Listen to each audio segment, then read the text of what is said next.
I don't know if it's because it shouldn't be us, hopefully, though we did get our cable bill and I'm seeking to pay it next week, but, we just got it like 2 days ago.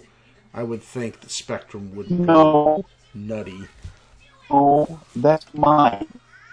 You have your own. You have an entire dish filled to the very brim. Yeah, but Simo doesn't think so, Max. Yeah, I know. He thinks he's clever because he's hiding behind the computer and sticking his head around. You gotta... I can't see. See, mine's more shameless than that. Cassie will just go flop on her side and stare. Yeah. Because she's like, bacon. You have bacon. You know what to do. Drop your bacon on the ground. And no one gets hurt. Cats. Gotta love them.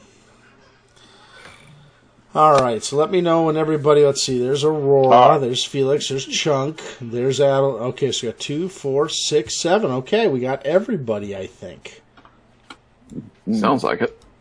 Alright, so I'm going to share the maps again, just so everybody can have the maps. The one we're on for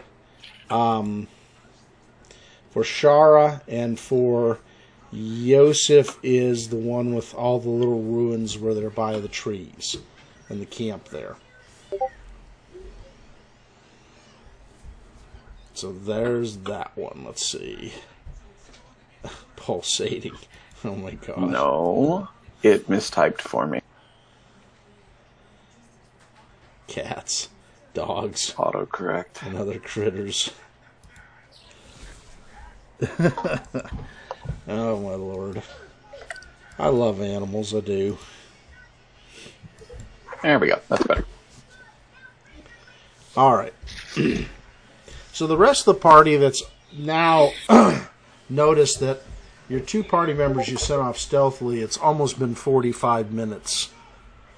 So it seems like, yeah, it's almost about what that would have taken if they went there and back scouting. Mm-hmm. So the question is, did they get eaten like Felix thinks? Or do you go check out and see what happens to them? Or happened to them? I vote we go to... Oh, wait, I'm still asleep. Never Yeah, mind. you're asleep. Yep. Nobody woke me up. Nobody's been woken up. It's been Chunk and Felix. Those are the only ones that are aware of this. Yep, as far Chunk as I'm and aware. Felix would have to be the ones that wake Just people. blame the halfling. It's all his fault.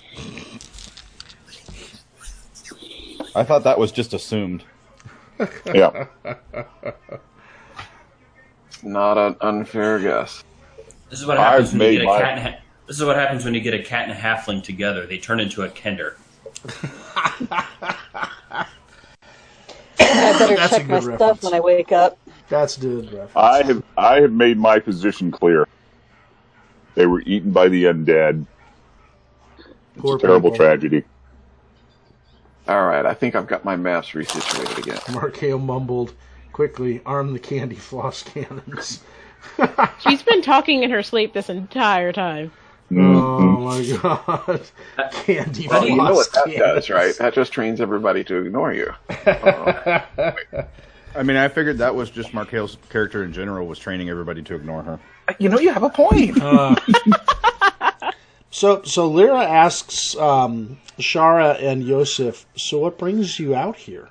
Is the whole group still exploring the caves that the mayor had, or the governess had you exploring?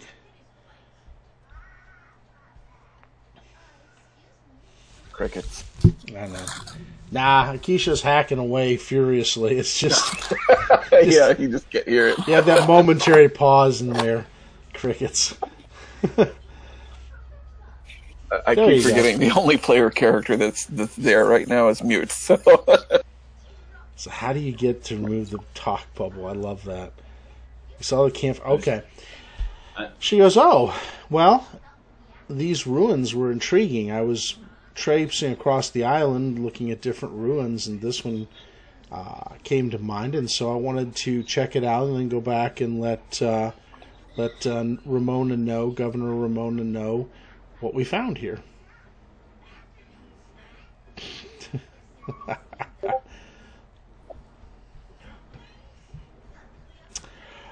She says, not a lot yet.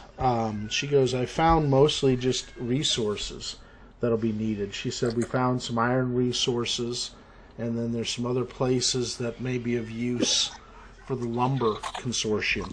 She goes, this is my first find on the ruins on this side of the island. She goes, now I haven't been to the other side yet, so I don't know.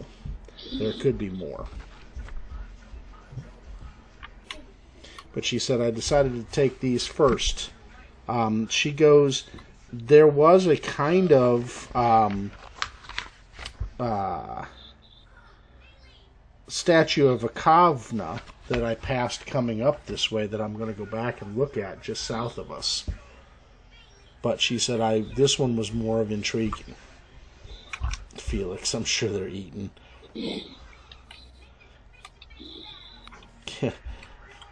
Gleefully. Janitor squad. Oh my god, you guys. She goes, your party is welcome. I was going to go check out the ruins in the morning once I'd gotten rest.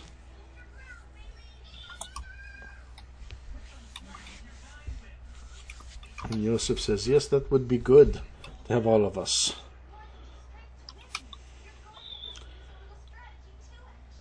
Yes, she goes, the tower intrigues me as well.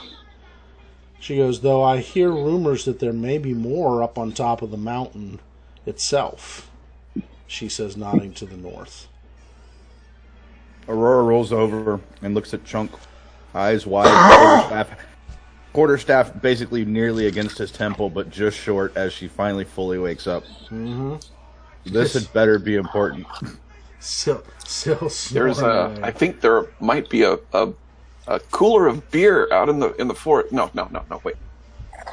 Sure, she says, I can come that way and we can go in the morning over here. That shouldn't be a problem.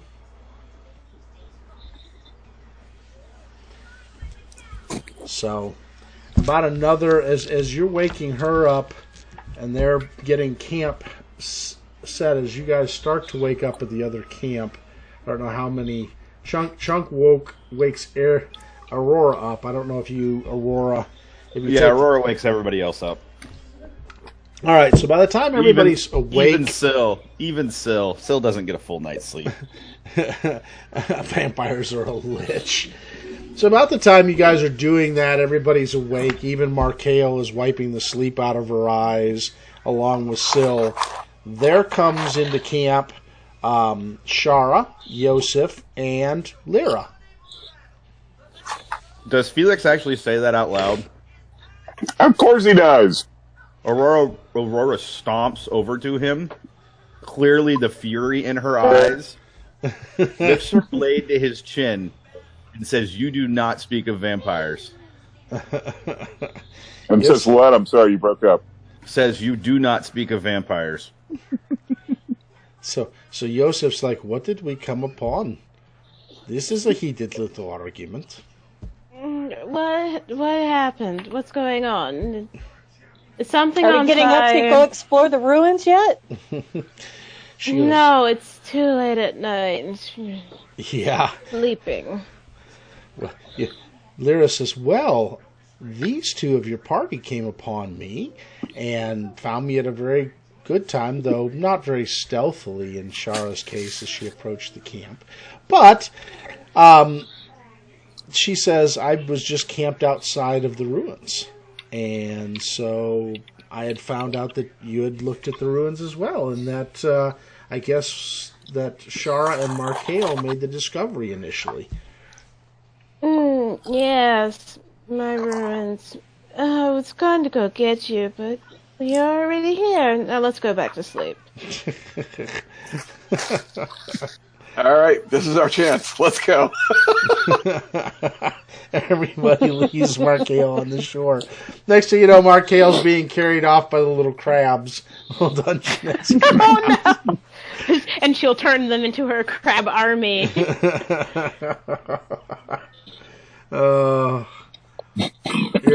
Syl's irritation factor 9. If a tiefling could absolutely shoot fire out of her nostrils, Syl would be doing it right now. The 501st Claw Battalion. Oh, God, our little claw army. I can just see it now, like on the beach. The males have their one big claw up, and it's just everybody shifting sideways to march after Markhail. Markhail on a coral palanquin. Yes. Being worshipped by the crabbies. Oh, fine. I'm up, and you're all awful, and I want you to know that and feel badly about it. I feel just torn up inside. So those of you Thank you, Aurora, darling. So those of you that have had sleep have had about 5.5 hours sleep, which is passable in most cases. Some spells have come back. Does that include the ones that took watch? Well, no. The ones that took watch have had about 4. Yeah, because you had the one that was 4-hour watch. This would be an hour in, so they would have had about an hour of sleep. Yeah, the first watch groups had about an hour of sleep, hour and a half. So they've had the least amount of sleep. So you have no spells back at this point. Awesome. Yes. Only those who have been sleeping for the most part have gotten the spells back. What about hit points? Is that... Oh, no, you need 8 hours for that. Yeah, you need 8 hours. Okay. There was some stuff going on, but unfortunately, waking you guys up didn't help the rest of the way. Awesome. Yes, Chunk. Anytime. We'll do it again. I said we should go back to sleep. So are you guys Markhail leans on Aurora and tries to sleep on her shoulder.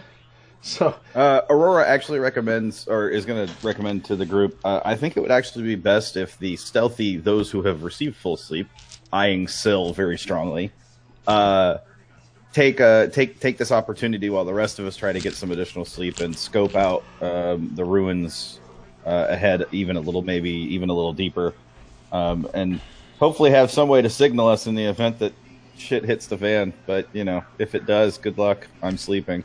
So that would She lays down. That would be No. You did not wake me up in the middle of the sleep so you could get more sleep. No, I woke you up so you could go do things instead of us doing all the things for you. I agree with my assistant manager. But Lyra, does your camp have beds and blankets and lavender candles? She goes, I tell you no. what, there'll be two ways to go about this. I get the rest of my hit points back and then I go and do the thing, or 2, I go back to sleep and get my hit points back and then I go do the thing.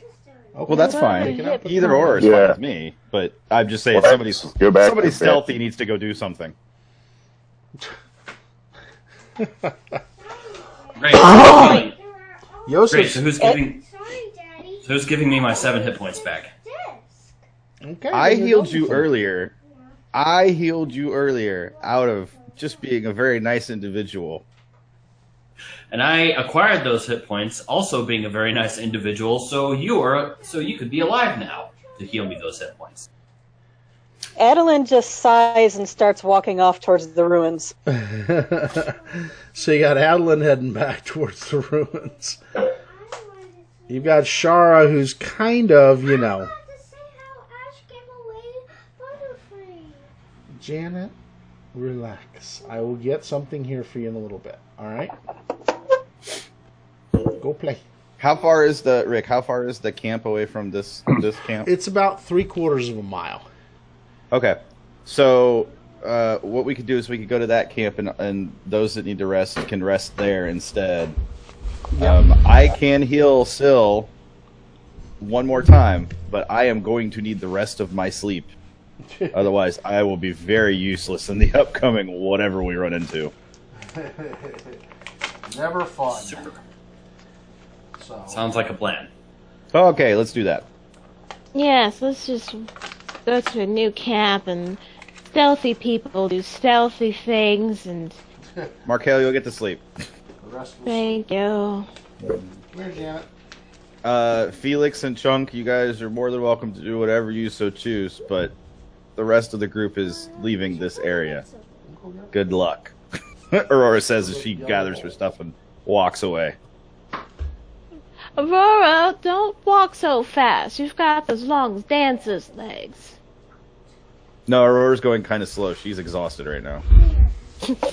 Markhail is dragging her feet. Yeah.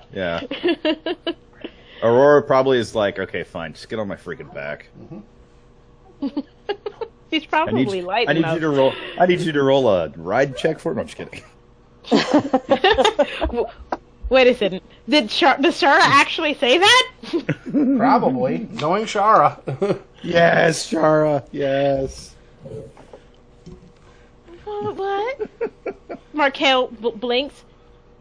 Stealth. Cost. What? Stealth costs. See, Markhail's gotten now charged for all the services she's demanding. So I don't demand services. I've hired these people. I haven't been paid anything. Yeah. I have yet to receive one paycheck. yes. Well, you're not paid per diem. Oh, wow. You're paid per Markhailum. Yeah. Which sounds like Aurora it's nudges synonymous with Markhail and says not probably at all. best to just let this one go. Basically, no one is paid. Yeah. Syl just likes to do whatever she can to irritate her. Markhail Yeah. pouts. So, how many hit points do I get back from the thing? All right, let me roll it. Hold on. All right, so this will be you guys. Whoops. Ouch. I gotta do a new Markhail token because some of those. Keep me giant. I need to be a bit larger than life. Yeah, sure you do. Larger than life moments. Gotta love them. That way the A token ego, equivalent to my ego. the ego doesn't go up at all. Not even a little. Oh! Why are you not going to let me roll that? All right. Oh, that's why. It's a different command. So this is the camp under these treed areas. I'll take it. You'd better take it. Now, In right fact, now, it just leaves me with 2 hit points of damage, which I can recover when I rest. Which is exactly what Aurora has to heal for herself. so right now it is exactly 2 a.m. in the morning. And that's the time that we get back to Lyra's camp. Yep. Aurora promptly lays her bedroll down, doesn't even look at the ground, just collapses into a heap and falls asleep. Yep. Syl will activate her stealth mode and then head up to do the thing. All right. So at the camp, you guys can notice out a little bit from the moonlight.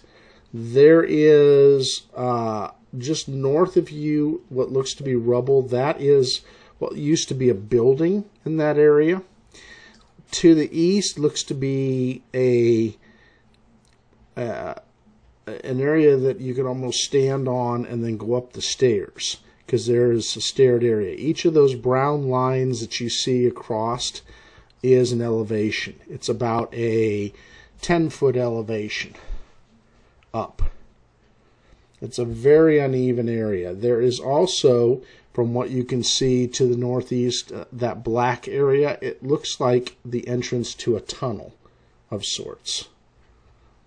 While there is more broken up areas, the darker areas that look like they are a mix between the green and the gray are what were buildings.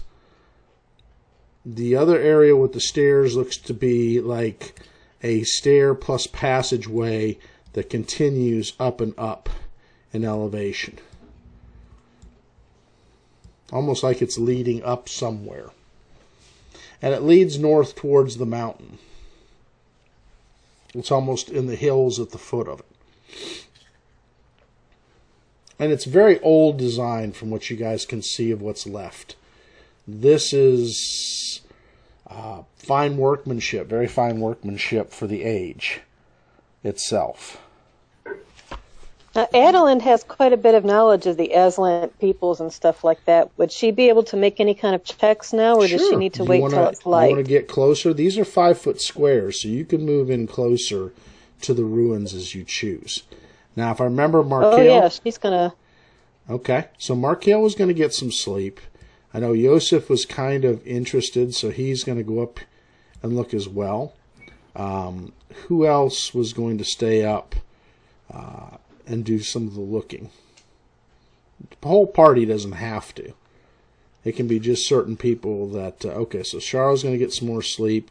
Lyra, this isn't going anywhere, so Lyra's getting some more sleep. She's had a long day. Aurora, are you staying up, or are you going to be... Oh, no, Aurora's made it very clear. She's sleeping. Okay, so there's sleep. Chunk's back kind of on guard duty. Syl, are you going back to sleep? So the dilapidated ruin was really all that was around there? Yeah, that you can see. There, you don't see any movement of any sort other than wildlife at this point.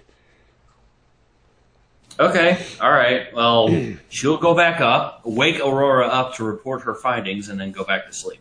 Okay. All right. And then Philux is staying up or going to sleep to get his spells.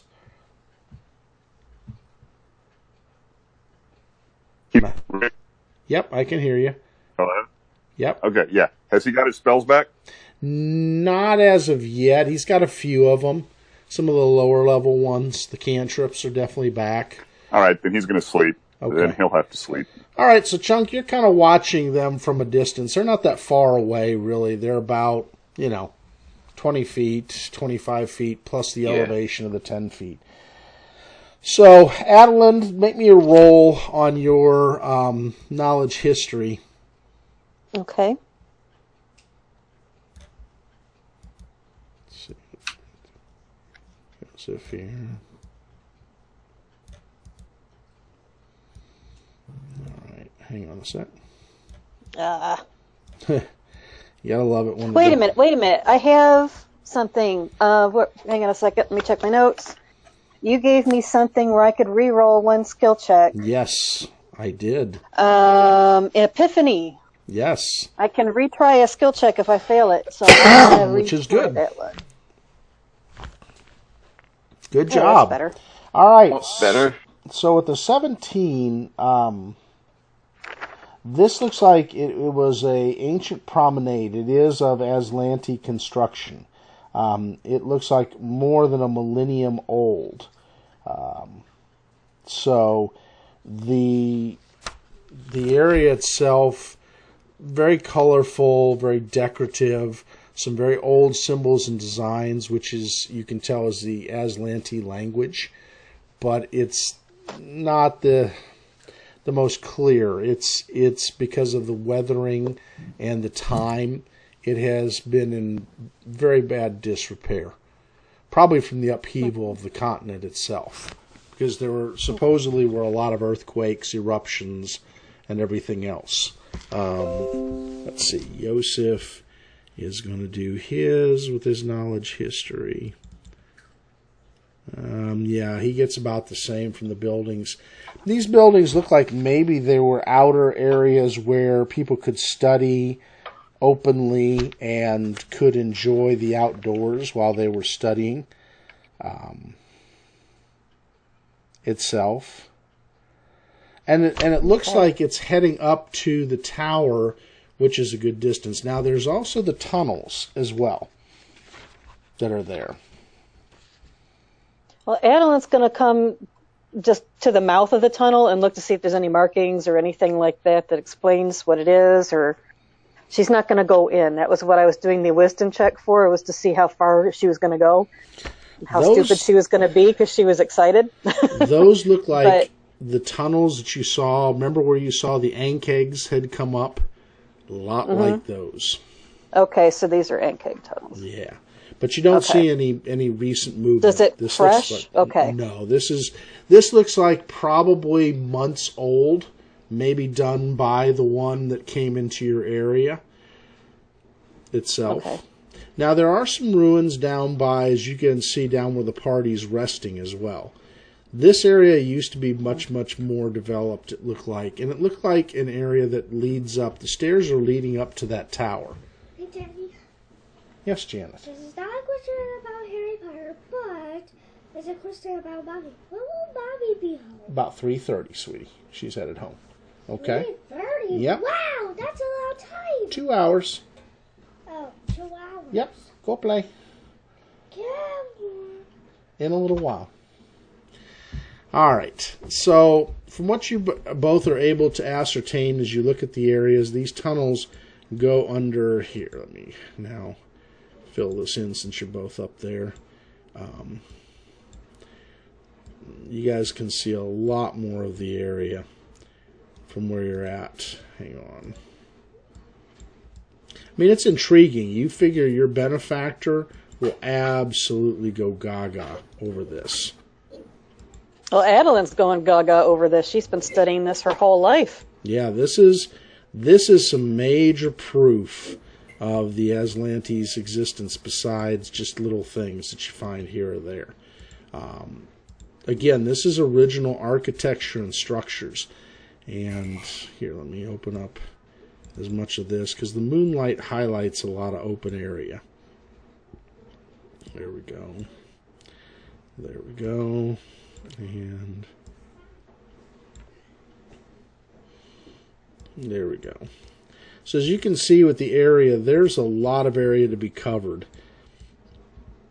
But most of this looks like these were maybe some guest places, and whatever is the focus, it seems to be that tower farther to the north is the main focus. And it looks like it is a tower that is over probably 50 feet in height. And it's well intact. There's rubble around it, but it itself is in really good condition overall, considering it's a millennia old. Now, you can either both go up and take a look at the tower if you want, or you can wait till the morning and just do more exploration around here. Yeah, Adalyn's going to be like exploring the ruins that are down here towards the bottom of the stairs the whole time everybody else is sleeping. Okay. But she's not going to go up to the tower without the rest of the group. Okay. Let's see what Yosef's decision is. Alright, so this is the chance to go up to the tower. Ooh, that's not good. An 80% chance he'll go up to the tower. He is an investigator. And a 59. So, yep, he's going up. He's wandering the stairs. Okay, well, if he's going up, she'll follow. Okay, continuing to climb as you both are climbing. He's like, this is amazing. He says, we have ruins in our area in Varicia, but he says not in Ustalav. He says, these are the predecessors of what would be the ruin lords in our area. So he said they were around at the same time. This intrigues me. So as you guys keep going up, let me get the next one. And the rest of you guys are sleeping soundly. Nothing's messing with you. Let's see. There we go. There's that one. Alright, so now I'm going to move you guys off the map for a second. Alright. And close out this map. And we'll go to the new map. Give me a second here. He goes, but this is a discovery. He said, you will enjoy this discovery, I think it's Violville. Alright. So now what you guys see is you guys go up, and it's a good distance. You guys go up, and this is actually, this tower is built into the mountain itself, the base of the mountain. And so, let's do this. There's this outer area. There we go. This outer area. This outer area. Alright. You can see Laura on this. There's a lot of area. Okay, I can't see the map yet. You will here in a second. I'm Okay. just kind of going across it. There we go. And give me 2 seconds and I'll have it up for you. Alright. Got to get out of this layered mode. Alright. So you both are right about here. And here's the area. So. Do not do that to me. What is up with these Yeah, runtime locked up. errors? Spiderias. Frickety frackety frickety frackety. Oh, now it seems to be working for me. Alright, let me At see. least I've got something huge over here. I'm just trying to tear down. Alright, see if it comes up. I'm doing a save in case. So I can pull I this. have P Research Station Spindle on C, but there is nothing. Looks like everything is blocked out where I can't see it. Alright, so let me do this. I'm going to have to, as always, bring it all down. I love this thing. I'm going to have some serious complaints to Fantasy Grounds. I figure they probably already know that this is going on. Still, make noise. Oh, I will. I will. I'll be like, guys, what the heck? Oh, I will show it to them and then say why. Especially if it does it again. I will do a function print screen and then take a picture of the errors. Because the guy... Are you video recording this session? Yes, I am. Because you could always send them a link with the time codes of every time this thing failed. Ooh, that's true. Let's do this. Let's see. Control print screen. This is about at 31, I'll say to him. Okay, that's kind of cool, Rick. There's actually a command, just so you know, in Fantasy Grounds to change the lighting of the maps. Really? Yeah, /day/night and /lighting RGB hex value. Ooh, so I could do a /night, huh? Uh-huh. I don't know how well it'll work. I'm looking at the commands. Let's see. Looking at the commands finally. Once I get it up, where's my guy there? Where's my... Because I've got all the guys that I talked to. Where is he? Zacchaeus. He's one of the main guys. But he's... Yeah, David. Alright, so... David, I am getting a whole of runtime errors when I pull up new maps for 7 players who logged in.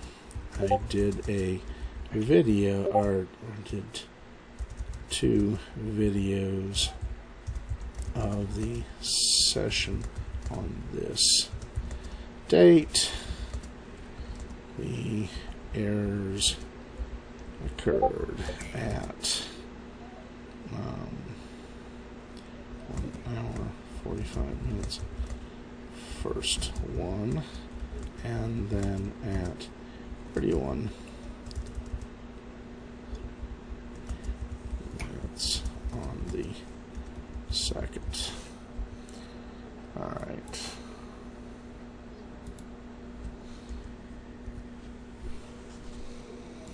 Alright.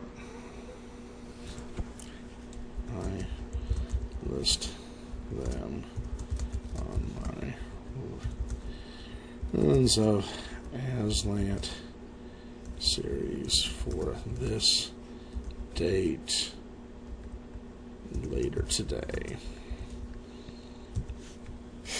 Alright, so that at least will get him going. Alright, so we're back up. Maybe. God, this is driving me nuts. So far we got Josh, Adalynd, Max. So Laura and Maxine. I am Or Mark. almost in. Sean. It's loading. Yeah. Mine just says connecting and it hasn't moved in a minute. Nice. Let's see, Okay, I think I'm in. let's do the images and maps. I'm only going to open 2 of them this time. I'm going to leave the regional map down because right now we don't need it. Drives me crazy. Alright, so there we go. There's that one. Let's do this one comes up.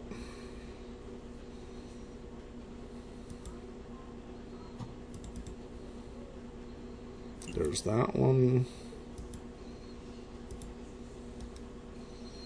Alright, I'm going to shrink it. And then there's this one. And it says error image. There it is, right there again. I'm wondering if it's the size of these images, Rick. I wonder if it is too. But these are the ones Because those officially. But these were officially done by our Fantasy Grounds. Oh, okay. Is the error when I pull up the module 1 map that you all did with my masking, and I got this, which is the error.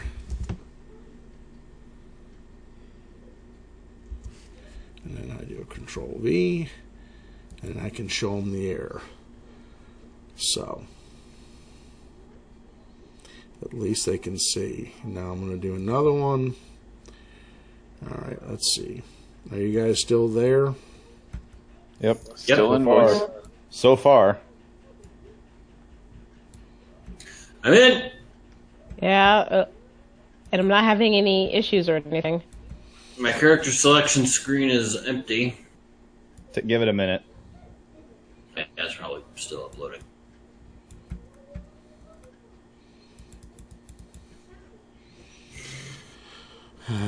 Let's do this again. 2 more minutes, and my Hungry Man dinner will be ready. Yeah, I know, right? It's driving me nuts. Yep, there it is again. It's this one map. What did Max do? He doesn't even show up in the offline list anymore. There. This How did is he what, do that? Okay, this Did he is leave the what I'm server? going to do. He left He the probably server. accidentally left the server. Where's Syl?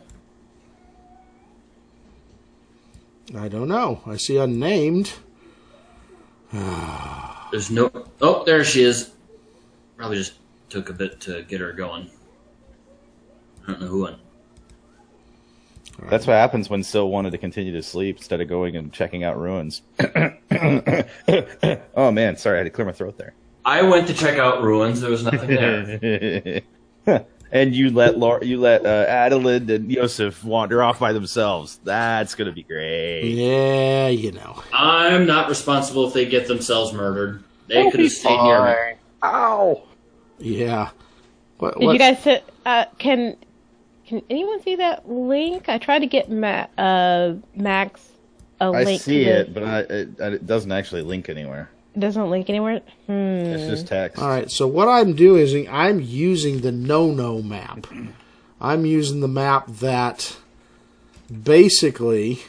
Oh, you got to click on the red symbol. That. Oh, it opens. Yeah, I would type it in there. On. All right, here's the no-no map. But I can use it because all it has is, numbers on it. So... All right. Oh, see, that's not... It's huge, but it's still not nearly as huge as the other ones are. Yeah, the other ones open up like 8 times the size of the client. Ginormous. Yep. That one is tolerable. I can actually resize that in 10 seconds. Mm-hmm. Whoops, sorry. Wow, Adalynd is so large. Holy crap! I know why she's large because I haven't put the grid on here yet. I got a Adalynd is gridify large and in it. charge. One too many Twinkies. Got to gridify it. I like Twinkies. Twinkies are wonderful. No, there's there's the grid. Hang on, I'm going to regrid it again because I got to get this grid to line up beautifully with these things. I hear you. Dinner's ready. You're not allowed dinner. Not allowed. So, all right, we'll use those grid symbols even though it's off a little bit. All right, where's the tokens? I can do this. If someone has invite permissions, you can like right-click on Max's name in Discord and invite him to the server directly. Yeah, I don't have the permissions to do that. Yeah, I think that has to be a Rick or probably just a Rick thing. What do I have to do? Right-click on Max's name, and you'll see invite to server, and then pick AP guild from that list. Okay. Let me see. Where's Max's character, Felix? Just look at Miffed Max in the Discord chat log. Oh, that's one way to do it. I was trying to figure out how I was going to be able to see him at all. Yeah, I can re-invite. Let's see. Invite to server and AP guild. There you go. Yay. Alright, so now I just have to get Yosef. Let's grab the other map and see if we can do this without the regional map crashing everything. Oh, great. That one may do it. Nope, the regional won't. Alright, let's go to this one, the Ruins map. Alright, so I go back down here. There are you guys. Okay. I'm going to do this to bring you guys down a little bit so I can get to you guys if need to. And then I got to get Yosef's. There he is. There's Yosef. And we'll move them back to here. Alright, so what we see, Adalynd, that they see in the distance, can you see the map okay? Yes. Alright, good. So, what we see is this bad boy right here. Let's do the description on it. See, got it. To the north, as you guys go up the hills, a solitary stone structure, a tower with at least 3 stories high, is partially embedded into the rocky cliff wall behind it. The cylindrical edifice is oddly undamaged, however, as if the rock were only the tide lapping at the tower's lower half, frozen in time. The structure has no windows or rooftop battlements. A metal double door is set at the base of the southern side and just slightly ajar. So, now mind you, in there. Chunk, you notice that they are a ways away from you guys. In fact, because Yosef has a ever-burning torch, you can see he's clearly probably about a half a mile away from you guys, where all these little ruins lead up to. What are these nutters doing? Exploring. You going to wake everybody up again, or are you going to just kind of leave it as is? Well, that's kind of going to depend on, does everybody have what they need with regard to their hit points? Oh, and no. Or Oh, no. Then I'm going to let them sleep, and you guys can thank me in the morning. Yes, because these things for Adalynd, as part of their background story, these things are of extreme... And just getting to know Adalynd a little bit, you kind of understand why she and Yosef are this way. To them, this is like kids in a candy store. Putting this ruins is Christmas. Like this. Yes, and especially in an intact ruin like this. Are there any markings on the metal doors? That's a very good question. It doesn't... Let's see. Yes, there is text carved into the front. There's 1, 2, 3, 4, 5, 6, 7, 8, 9, 10 ruin glyphs on the front of it. Okay. You can do a linguistics check Well, I do speak Azlant. Ah, okay. So, still do me a roll anyways because of the ancientness of it. Not that Azlant isn't ancient and a dead language. Some of the technical terms you may or may not understand, even having the language. So, what do you want me to roll? I'm sorry. Roll me a linguistics check. Okay, I do hit that. Yep. Ooh. Oh. All right, you catch a couple of the words in there. It is, let's see. Do. Do. Enter. Yeah, no, it says... Trespassers. A of the making tomorrow's humanity today. And then you see only. So, a division can you say it one more of time? the, and a division of the, and then some word you don't understand. The first three words are like, or the first symbol is like, I have no clue. But then the next symbol is a division of, and then another word you don't understand. And then making tomorrow's humanity today. And then two things you don't understand and only. Let's see, what does Yosef know? Nutty as he is. Let's see if he knows any Azlanti. Because he may have Thessalonian, which if he has Thessalonian, it's close. Let's see where are the languages, notes. He knows, he does know Thessalonian. Okay, so now this becomes interesting. Because Thessalonian technically is Azlanti, but it is different. So let's see what his lovely linguistics will bring to you. Well, okay, so he understood another word in there. He understands authorized personnel only, the two symbols. The others he doesn't. So, you don't know what the division title is. And you don't know what they're part of. But you know it's authorized personnel only. So now, if you want to write them down, this is what you have. You have a symbol, a symbol, a symbol. Or excuse me, no, I'm sorry, one symbol for the first one. Then the three symbols next that you have are, say, a division of the, and then there's another symbol, and then the next two symbols are making tomorrow's humanity today. Then the last two symbols are authorized personnel only. So basically there's three symbols you don't know. Yosef is like, ooh, this might be something of a research. This could be good. This is great, but what I think we ought to do is wait until everybody else is awake and well rested before we go in. Really? I guess so. Well, we don't know what's in there. Yeah, but if we go quietly, we can always exit. You know, as long as we do not run in and make ourselves announce that, hey, we're here. This probably would be good. And the door is partially open, so we could maybe peek. Genetic Engineering Division. I love that. Yes, exactly, Sharra, that's what it is. It's the Genetics Division. They just don't know it yet.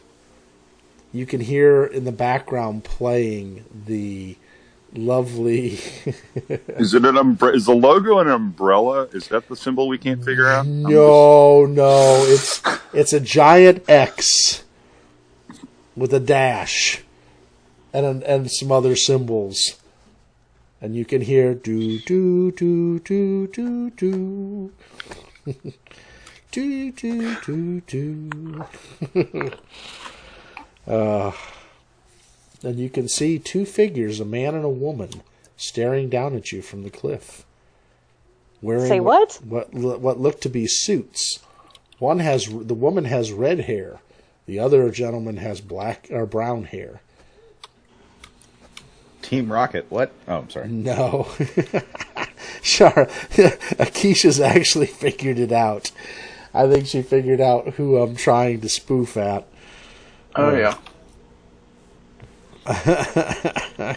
Yes. We have no need for genetic. Well, the door is slightly ajar, and there is some light coming from it. Let's see. Coming How do you? out from it? Yep. So Like how there's light inside? Yeah. So how's the control to do the dimming for the background thing? See, I could dim this area and make sure it's all dark. Dark. Well, I do have 120 feet blind or dark vision too, just to give you a little reminder. Well, yeah, but Yosef's kind of screwing with that with his ever-burning torch. Yeah. He can actually probably put it back into wherever he needs to. His little container thing for it, but... Yes, a jar of pickled fish. No, there's no jar. So... I'm going to go and just creep up to the door and just peek inside. Not open it, not touch it, just try and peek. Peek. All right. So peeking inside, this is what you see. I always love these kind of things. So we're going to do line of vision here. Yes. All right, so peeking in.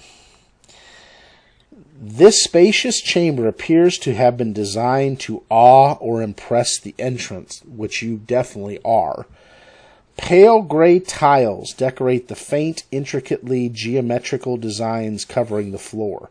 The walls of the chamber are pure white, illuminated by unnatural light emanating from the ceiling in a way that makes the chamber appear slightly larger than it really is. It is larger on the inside. A large chamber door exits to the north. Yes, it's a double door, metal door to the north. So it's right about here. Okay. And there looks to be maybe some... Well, if the door has been... does it look like the door has been ajar for a long time? Yes, for a little while. Yes. Okay. Does it look like there... I'm assuming if the door has been ajar by the sea, there's going to be dust and sand and stuff being there is thrown no... in? What surprises you to no end is there is no dust on this floor at all. Of any sort. Outside, yes. In fact, you and Yosef didn't do any survival checks to see if anyone else had plotted this direction. So, yeah, electrostatic charges. Sounds like a research lab. I love this. Okay, well, noticing that there is no dust or anything on the floor, I want to turn around and do a survival check looking in the area to see if there's a lot of tracks coming in this way. All right, so Yosef will aid you with this, though his survival's not that awesome. Nope, he doesn't. Nope, even with Mine's a plus not the 3. greatest either. No, God, you guys are crappy.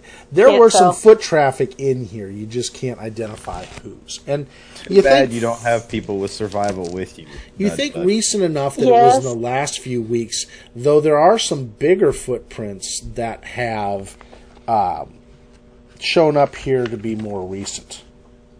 Okay, I'm going to turn to Yosef and say, yeah, we need to go get the others. He goes, okay, we can do this.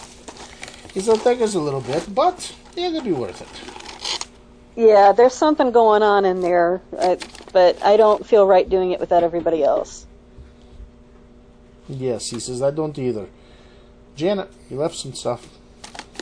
Come back. You left some. So, making sure she gets munchies. There you go. Get him back with you. Alright, so you two go both back the way you came. So you're working your way back. Alright, so I will put you guys back up here. And then I will close out this one for a second, but not get rid of it. And you guys are ways out coming back. Let's see how far away you are. At least a good distance. Alright, so it takes you about 25 minutes, 30 minutes to get back to where you're in this area of the area. And about that time, let's see, you hear some movement noise.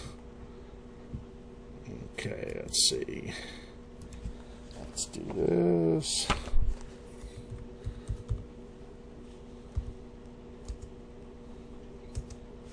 Alright. Why do they not show this?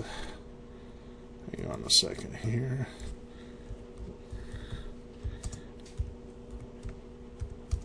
Alright, let's see what that looks like.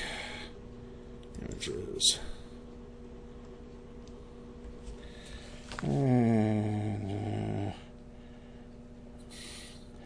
Okay. Oops. Why does it not talk about that? Hang on a second.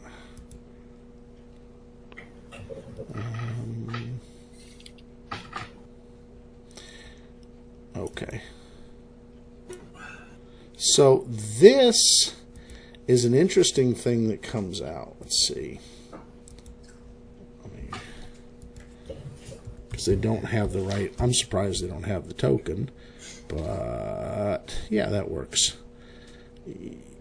You can see, coming across the pathway this way, looks to be a bunch of jacks, metal jacks, that are rolling along.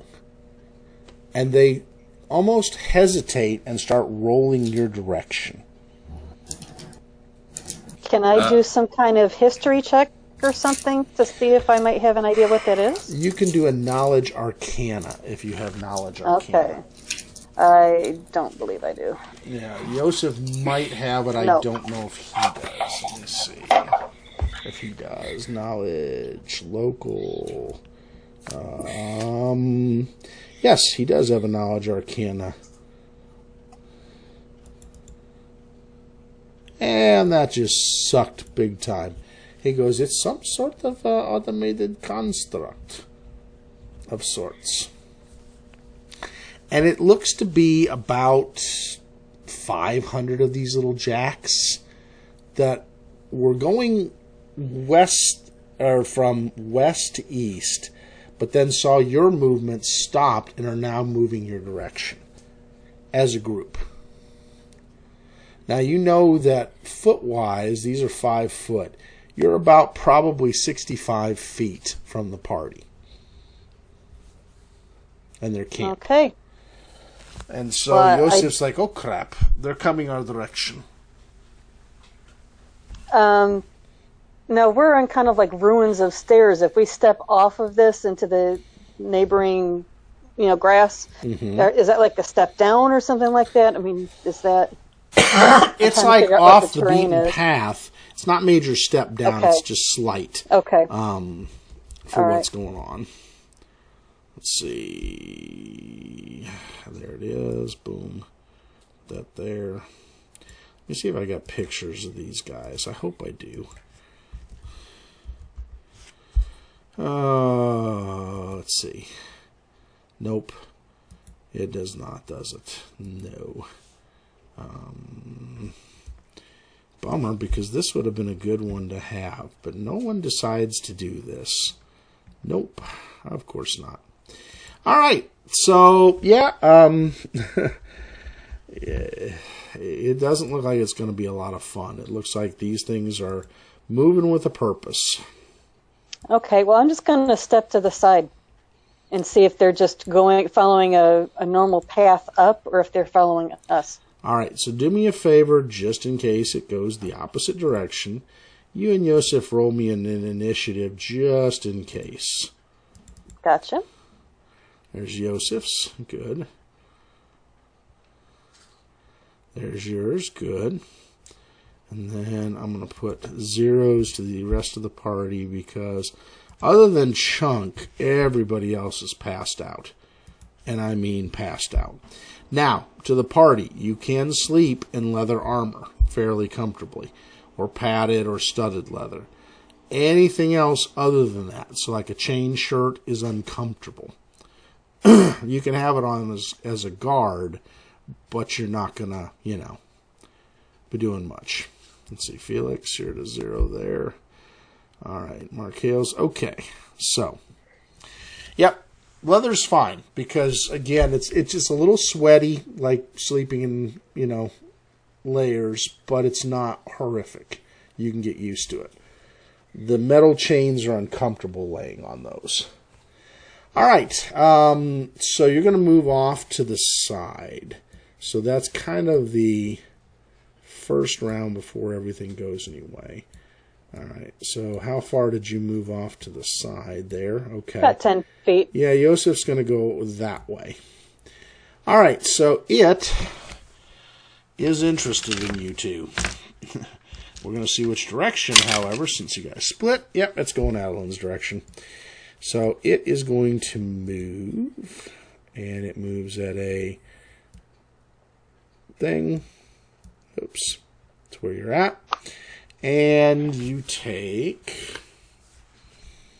Wait, what's it doing? Is it attacking me? Oh, it swarms over you. I mean, even as you're trying to, you're like, oh, crap.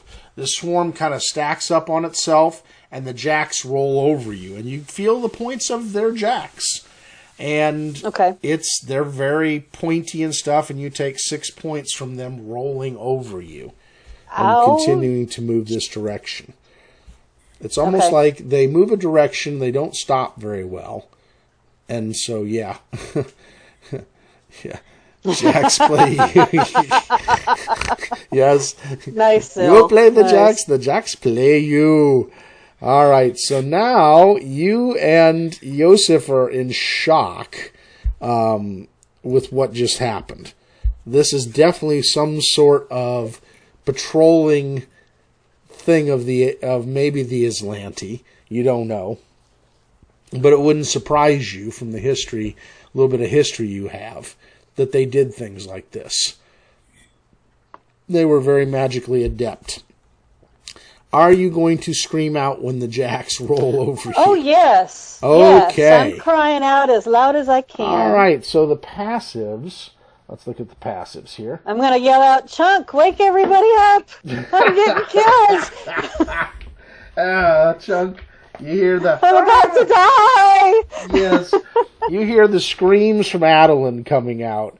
Chunk has a 21 active, and you can see there's something that looked like little creatures in the distance that you don't know if they're ants or bees or what, but they rolled over Adalynd, and they kept going a little bit. All right, time to wake up the cat, and then I'm heading up north. Right. So Markhail is already starting to be. She kind of heard something. Sharra was oblivious. So was Syl. So was Philux. So was Yosef. Aurora was not. She heard the scream quite loudly, and it was Adalynd. How much additional rest have we gotten? Since they've gone, probably an extra 2 hours. So enough to make for the full night. Yeah, it would get you close enough that I'm not going to dock you. Okay. You're feeling very like somebody hammered you a few times, but you're awake and you're just kind of like, crap. So, and you remember Yosef was out there with her, and you kind of are friends with Yosef, and it's like, yeah, all right. Aurora, she shoots obviously wide awake, recognizing it was coming from Adalynd. Oh, yeah. And she kind of rouses the rest of the group. Did you hear something, Aurora? Lyra did. She kind of popped up, and she starts nudging you. And she can see Adalynd out there. Because she's got low light vision, and moonlight's low light. She says something sparkly just rolled over Adalynd. She goes, I don't know what it was, but something sparkly rolled over Adalynd. All right, so the next thing is everybody that hasn't done an initiative, feel free to do an initiative. Because, yeah. I'm trying to reconnect. So 23 for Lyra. All right. How much? Max? Oh, we just lost Max. All right.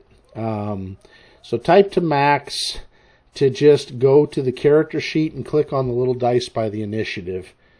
And we'll get you guys there. He's back. Click on the dice by the initiative in your character sheet, Janet, Max. go get the phone for me. Yeah, saying feel free to roll initiative just is like, yeah, just go ahead, and you're in a country that makes you feel free to punch the police officer in the face. Yes.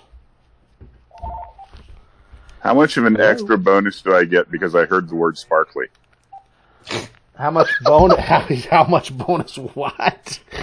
Oh, crap. He wants to know how much bonus he gets because he heard the word sparkly/shiny. Yeah, maybe a +1, so I give him a +1. Oh, nice! Hey, so make it a 7. Make it a 7, yay. Markhail's was what? Markhail, did you? All right, Markhail's got a 21. So my initiative is different than what's on Hero Lab, so I rolled it without using the initiative. Okay. Cool. So everybody, except for Chunk, who is awake, waking everybody up, everybody else gets to go pretty quick. All right, so Lyra... Hell no. Sharon, Felix. Lyra has the leather on, so let's see. That's okay. Oops. And before Aurora laid down earlier, she had spent the time to swap out of her chain shirt, and this would have been way earlier when we were sleeping the first time. 10, out of the chain shirt and put on her studded leather. So 25, she 30, sleeping. 40, 45, 50, 55, 60. All right, so there she is. All right, so you guys can move them up. Each square is 5 feet. She got to go first.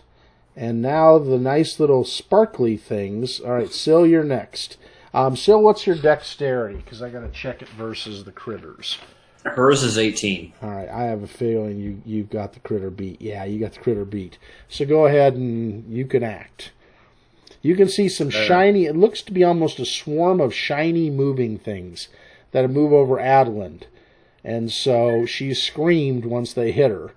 And it looks like they've stopped now and are going to come back, but you don't know whether at Yosef or her.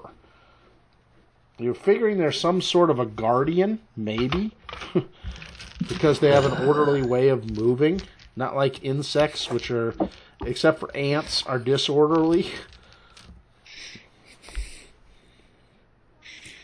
So, yeah, I'll let you do your moves. You guys, I'm not going to move down the thing because the combat's up north of you guys, so you just have to move them. Now, if you don't go on the path, you have to spend 15 of your movement to get up that 10-foot rise, because it's not a smooth rise. So 15 times 5. It's best to angle into the walkway and then run. Well, she'll run up there full tilt. Okay. And the fact that she had to do so irritated her to level 8. She will eat the hearts of these creatures if they have any. All right. Even though this is fascinating to you, Adalynd, because it's the coolest crap you've ever seen in your life, it scares the living daylights of these things going over you again. Yes. Because they like... Yeah, she's absolutely fascinated. She's scared, but she's fascinated. Yeah, it's the, damn, do I stand here? Or, damn, do I run as quickly as possible screaming? Oh, no, she's going to run. She's going to run, but she's going to be, she'll come back later. Yeah, I got to see what these things are. Don't know, but yeah. All right, so they get to go. So they go 1, 2, 3, right over Yosef. He goes, oh, crap! And ducks. And then they roll for 2 points of damage through him. And go just to the outside of him on this side. He's like, oh, crap. Not good. All right. Don't stand in a straight line where they'll get both of you. Yeah, now Yosef's back to 5 points down. He's like, what the hell? All right. So we're to Markhail. Markhail, you can see this shiny thing went from over where Adalynd was and clearly just roiled like a mass. Have you guys seen Big Hero 6? I think I said that. Yep. Yeah. Right. Have you seen Big Hero 6? You remember those little mini bots? Yeah. Like that, except they're jacks. Except pointy. Yes. So it's like that. They move as a roiling sea of metal. And just right over Yosef, and you just heard the, oh, crap! And then you just saw him go over him, and then you see him on the ground, getting himself back up. Aurora, darling, I don't think this is going to be very nice to our tourist. I'm going to kill it. Alright, so these are 5-foot squares? Yep. Now, when they're rolling, the kind of cool thing is you and Adalynd have seen it up close. When they went from you, Adalynd, they turned round for a second, rolled over towards Yosef, and then they became jacks again and roiled over him. So, do we have to go up the stairs? You do have to go up the stairs if you want to. Otherwise, it's a 15 feet penalty to just hit that one with that brown area, that brown thing that denotes where you're going up at elevation. It's about a 15 foot. Okay, so one other thing, Adalynd, you're going to take an extra point of bleed damage, as will Yosef. When he... Okay, I'll add that in. Yeah, you guys are bleeding now as a bleed. Okay. So I'm going to... let's see. Is there like a range on this? Because I can like put my mesmerist tricks on other people. Okay. And I'm going to see if there's like a range at which I can do that, because I would like to put, is it like a touch? Probably it'd be almost like a range touch or something along those lines. Oh, mesmerist tricks are 120 feet. Okay, cool. So I'm going to excuse me. Shout out to Adalynd. And when she looks at me and locks eyes with me, there's just going to be a brief, like, sheen over both of our eyes as I say, watch your back, darling.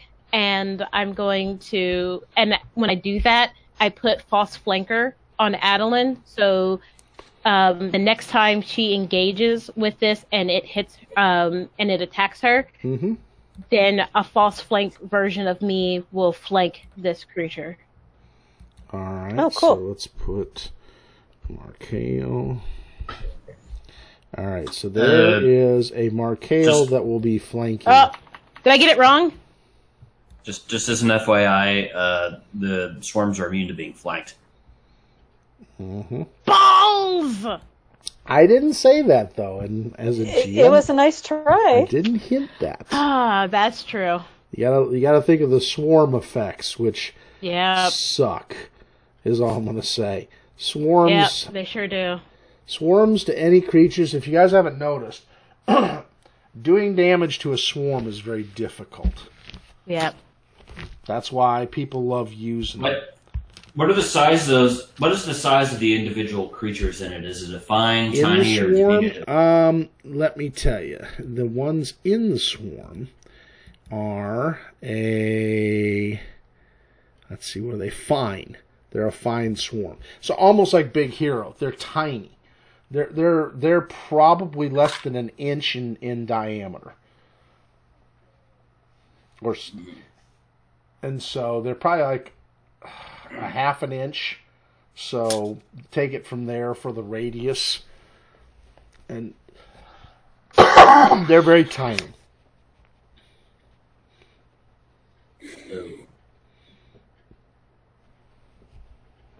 So let's see, we've moved to Markhail. Let me move down here. I'm actually trying to look this up because I've never seen Big Hero 6. I'm just imagining a big swarm of caltrops. Yep.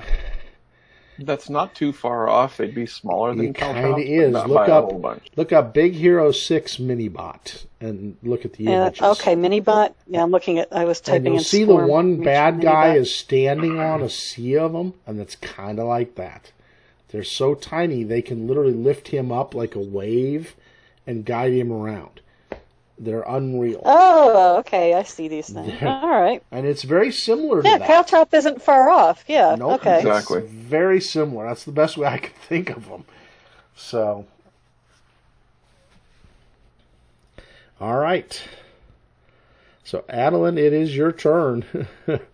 Even though you see Yosef with a look of horror on his face and some little punctures on him. Just like you guys have been punctured. I call out to Yosef, run! I will! I don't like these creatures. 30. Yes, you're running that way. At least well, with Lyra. My rapier and my crossbow really aren't going to do me any good here. Oh, no. No, fine storms are immune to all weapon damage. Yep. Yeah. The best thing are spells. And even those... Oh, does that thing follow me, Markhail? Not well. Markhail follows you, yeah, because that's a flanking thing. Whenever the creature tries to come at you, she is always that image is always in its mind. But it's in this case, this being a construct, it does not. So Markhail feels smug because she thinks, "Aha, this always works." But I don't think Markhail's ever been up against a swarm. No, probably not. Now, wait a minute. Would that still be there? That image still be there for the swarm to possibly go and Only if attack? it has a mind. What she does is implants a suggestion in the mind. And so the creature in her mind kind of hears the whisper, there's somebody next to you. I'm there. And all of a sudden it turns and sees her.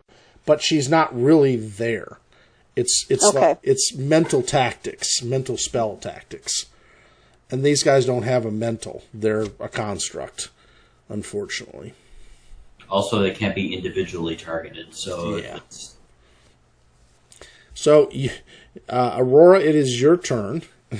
So, Rick, I can't get that map to load at all. Oh, yeah. All right, let me try it again. It's just a solid blank map on my screen. How about I've got the grid, but that doesn't help me any.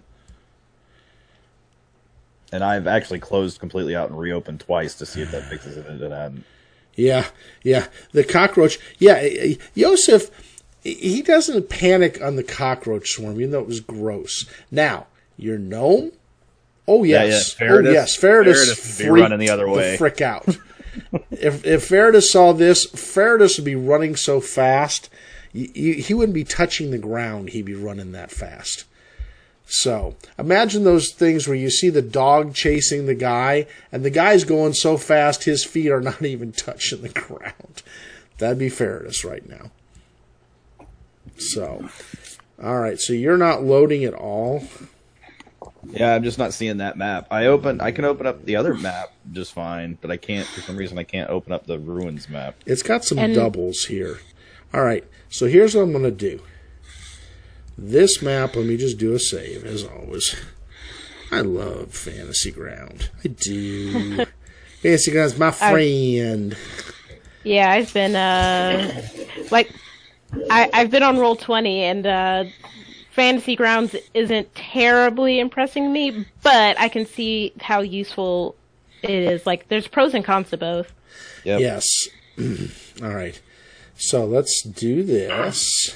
Yeah, if they can get it to stop crashing, it'd be way better. Yeah, I mean, to me, that's the problem, is it crashes, where the other one doesn't. But Roll20 has almost like no...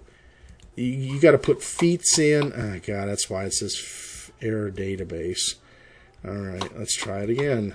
Well, now that I found, like, if you have Hero Lab and Roll20, like, I use the import, but it's still a lot of prep. Like, you can just load in the modules for Fantasy Grounds, but when I do my adventure paths on Roll20, I have to load in the NPCs and stuff like that. Yep. You got to do all the preload work, which is, to me, a nightmare. Now, I like the maps. I like a lot of other things about Roll20. I think when it comes to maps, tokens, and stuff like that, they are excellent.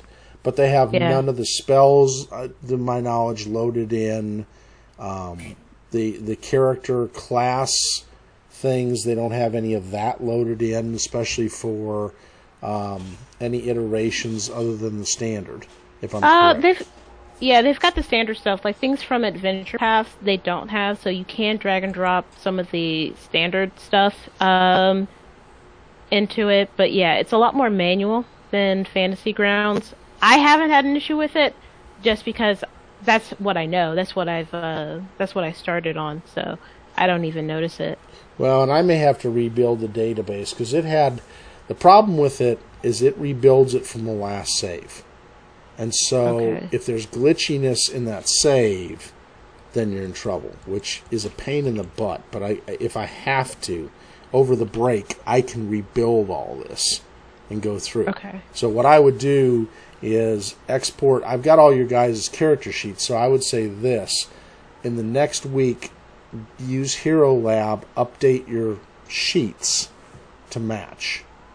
And then I can take those, reload everything, retry it, and see if it comes up less glitchy. But, we'll have to see. Again, I wish I had more guarantees. The reason I like this is they give you the books you can buy, and it loads up all the material. Especially on the adventure paths. Good God, you guys have seen, they have the maps, they have everything else. Saves me tons of time of importing those and doing all that, because otherwise you're looking at, a lot of days' time after your time you're done. Alright, let's see. Horden Ruins. Alright, there we go. There's a swarm. There's that. Good. Alright, so that looks good. So I'm going to bring everybody in once you're loaded. Wait. Yeah, I was going to say. Come on in, everybody, and then I'll get everything. Okay, the counter's good. Good. And then I just have to get NPCs.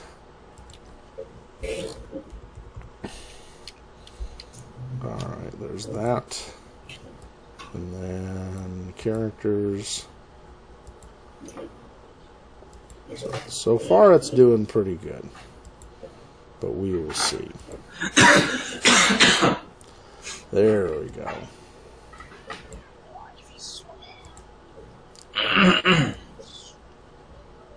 There's somebody saying swarm. Giving you kind of the creepy things. Oh, by the way, while everybody's loading, if you haven't seen it yet, Night Flyers is definitely a must-watch. That's George R.R. Martin's novella. Okay. And I also hear Felix in the background. Yes. Cassie. Come here. I've got a behemoth. Maybe I'll have a behemoth sighting. There she is. Come here. Somehow ended up unnamed. If you watch the video at about 2:30, you're going to see this huge kitten, the behemoth kitty. And she is lovable. Are you purring? Almost there. Oh my God, you sound like a motor. I'll have to put you near the... Yes, purr into the microphone. It's like a motor. That was Scarlet last night. She was like, "Hey, you're wearing a robe. I want to be in your robe, sucking up all of your body heat." Yep. That, you gotta love them.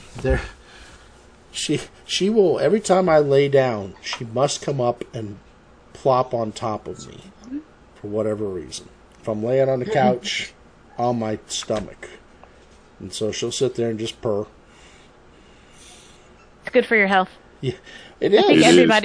I think everybody's in. Is everybody in? All right, let's call up the map and see if everybody can see. Tell me if you can see it now. Oh, too late. Darn. I see it. Now, if I could just shrink it. You just got a face full of what I'm going to call mountain nipple. What? Oh, it hurts. Is that what I'm assuming is a tree trunk or something right by the stairs? Yeah. I have to say I had that same thought that, this is what Captain Kirk saw when he got the top off that alien. Oh my god. Gosh. Oh, it hurts. It hurts. Oh, all right. Okay, so, Aurora, can you see the map? I can. Give me just a second. I'm resizing to fit properly here. We must get it fit. It's a problem with those maps. Okay. You said each of these squares are 5 feet? Yep. So you can move, let's see, normally be 6 for 30 feet, so 12 if you're running. Just a full on-scale run.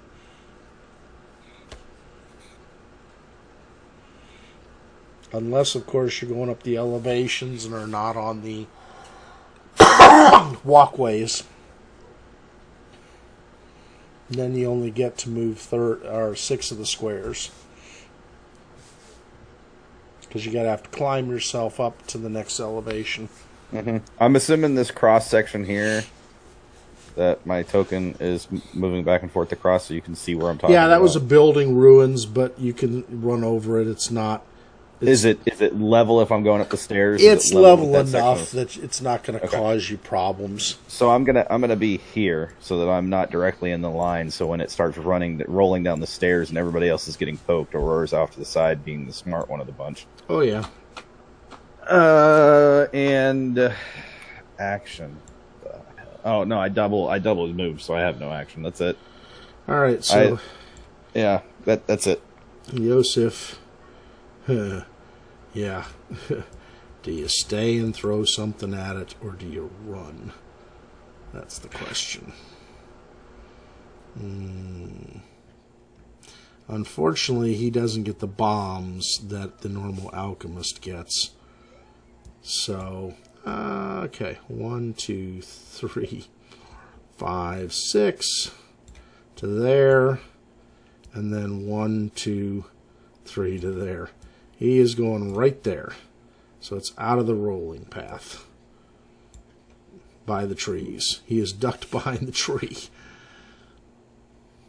I just realized I had something that I picked up, I think, from one of the previous sessions. Ah. Alright, so Sharra. Yes, bottled acid, alchemist fire. Any of the above that you picked up from anything would be very readily helpful. Most likely. Depending. Let's see. Swarm traits.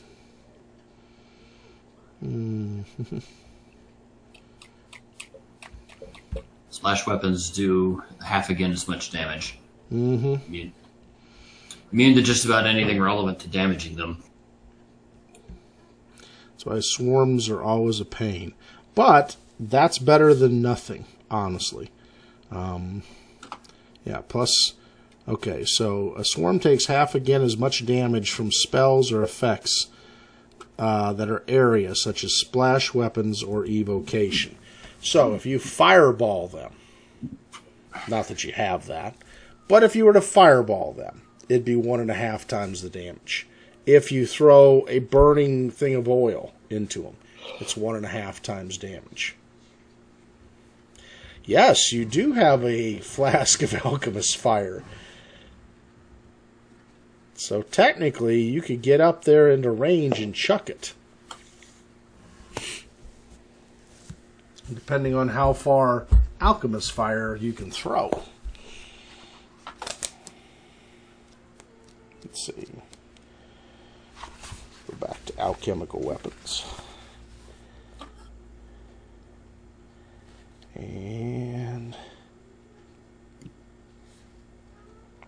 there it is, alchemist fire. Excuse me. Listed in my inventory. Offline, but not online. You can throw a flask of alchemist fire as a splash weapon. Treat this as range touch attack with a range increment of 10 feet. So, first range is 10 feet. The second range with minuses is 20 feet, then 30 feet.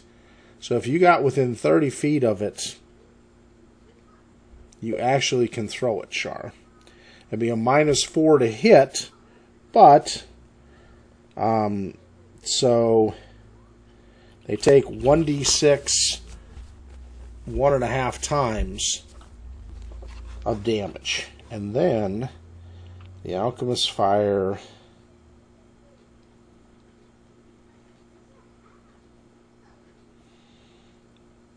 On the round following the direct hit, the target takes an additional d6 damage. So it can take up to 18 points total damage from being hit by things like that. So, Alchemist Fire, good. Okay, the first 60. So, let's see. Can you move it okay, or do you need me to move it for you? Uh-oh. See if you can move it, Akeisha. If you can, I'll move her for you. There you go. Wait.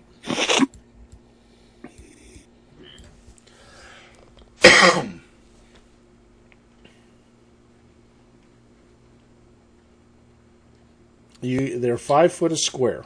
So if you move diagonal, it's the 5 feet, and then if you change direction then from there to go straight up, you're fine. As long as you're not zigzagging, you can do your full movement for runs.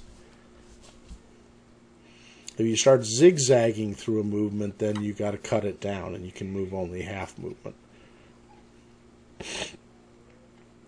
Okay, so take your other 30 feet. These areas are easy enough that you can bypass each other. There's enough space. Excuse me.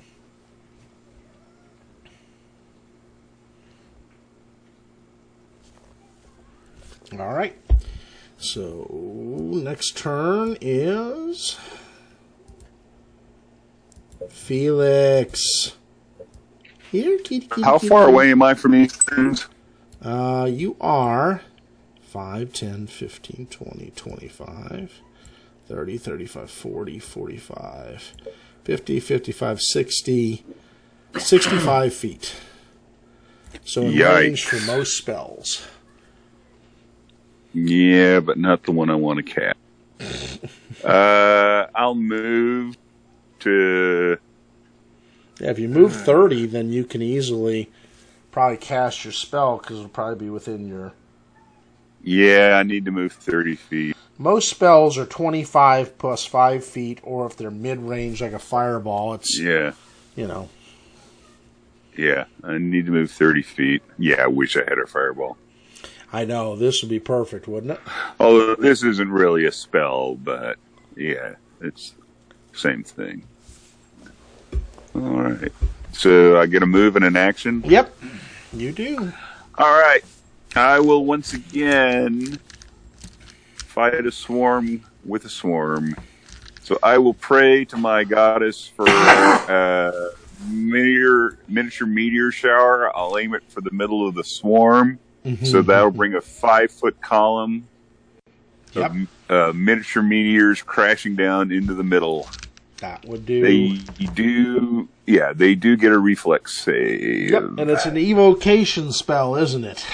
Yes, it's a DC equal to 10 plus half my sorcerer level plus my charisma modifier. So let's see, that's 10 plus 11 plus 4, so it's 15 to save. Yep, and they rolled an 18 plus 3 is a 20. God!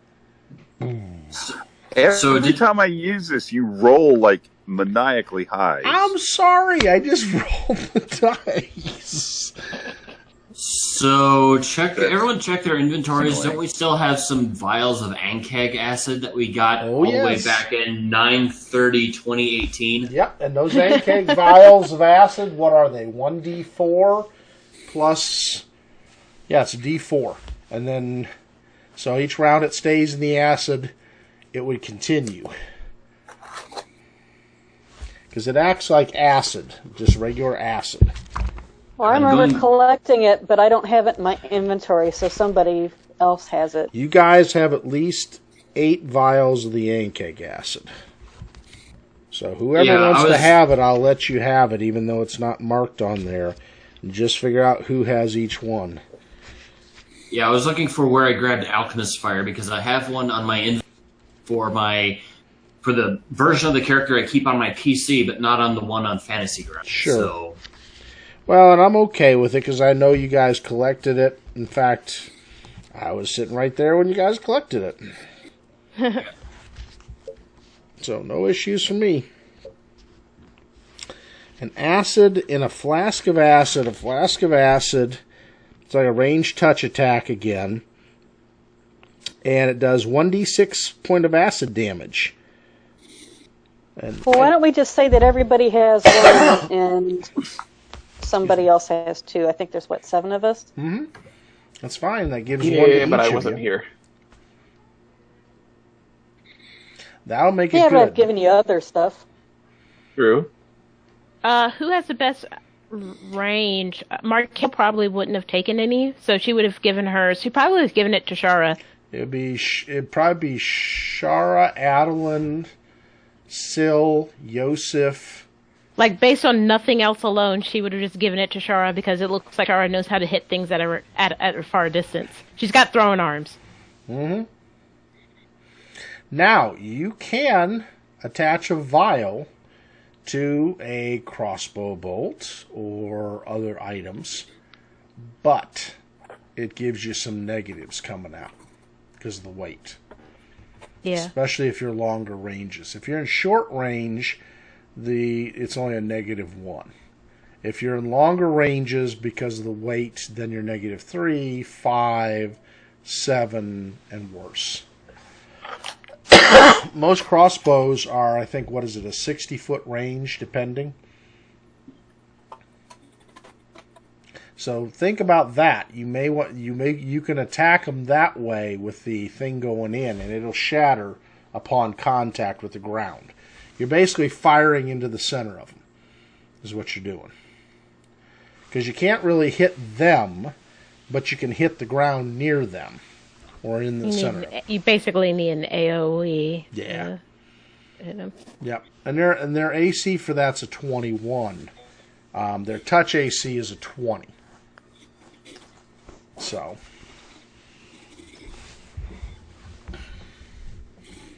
Let's see. How long to attach a bottle to an arrow? I would be a standard action. So, standard action, fire. So it would be part of your load action, because what you're doing is you're wrapping it around there, then loading, pulling, and then you got your fire action. So as long as you're not moving, it's a standard action plus the firing action. I'm not going to penalize. It's not that difficult to do. You just take a leather strap, put it around the bottle, fire on the arrow. And so now, composite bows, you do not have the penalty for the short range. Because composite bows rely upon your strength to give extra power behind the arrow. And since the bottle is so negligible, it's a pound or half a pound, it's negligible. So a compound bow, you can fire at normal bonuses. Yep. So 110, you can easily unload that into there. Plus the Alchemist Fire is the same way. Any of your bottled weapons, your splash weapons, you can attach them to. It's been done. I mean, go back through historical. It's been done. That's how people... It's the Green Arrow's entire shtick. Yep. It's been done. As long as you have a compound bow, it doesn't affect it.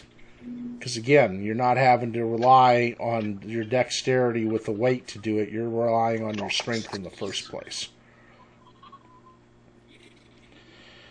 So, it is whose turn right now? It is Felix's. So, Felix, did you do any damage with the reflex save or not?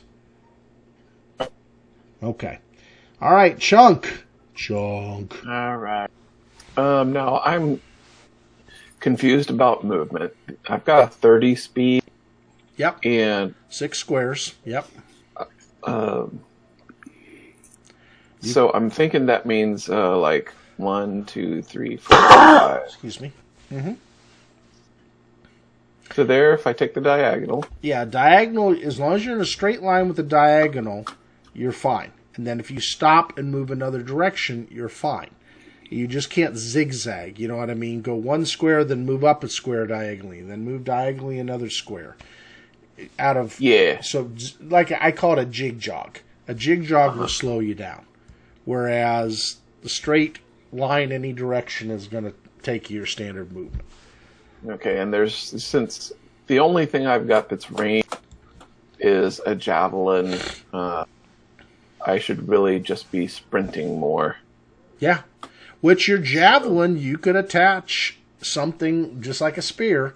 You could attach one of those bottles to it. Now, that said, but I'm still not at range.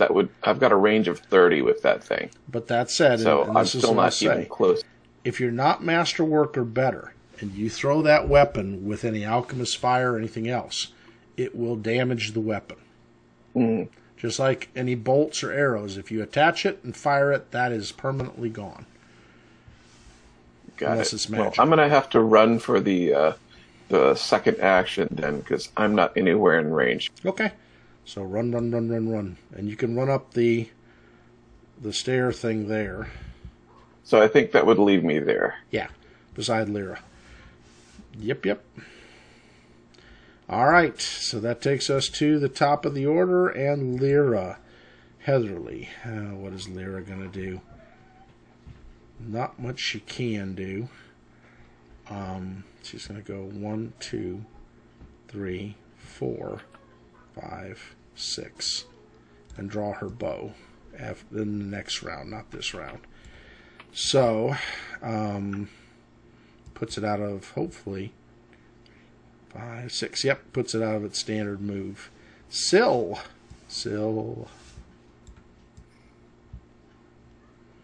Oh, let's see. Excuse me. 10, 15, 20, 25, 30, 35, 40. Yeah, she moves 40 feet up, which is a little bit less than a double move action. Mm-hmm. She'll pull out her alchemist fire that she has on her way. Mm-hmm. And that'll end her turn. Perfect. All right. So that takes us to our lovely creature. It's going to go 1, 2, 3, 4, 5, and roll into chunk. Chunk. Chunk. All right, you see these things rolling over you, Chunk, and you take. That's what I'm here for. You take 3 points of damage. It's like ow, right. ow. Let me see if I can figure out how to do that. Dickety-doo. This Oh, Grey Goo's got a thing for you. Markhail! It's your turn. You see the swarms coming down the stairs. It's chasing Adalynd. All right. So Yes. Markhail. It is a chunk out of chunk. She notes that this is a thing that she can't seduce, which is dumb. Yes. You're like, what? Why?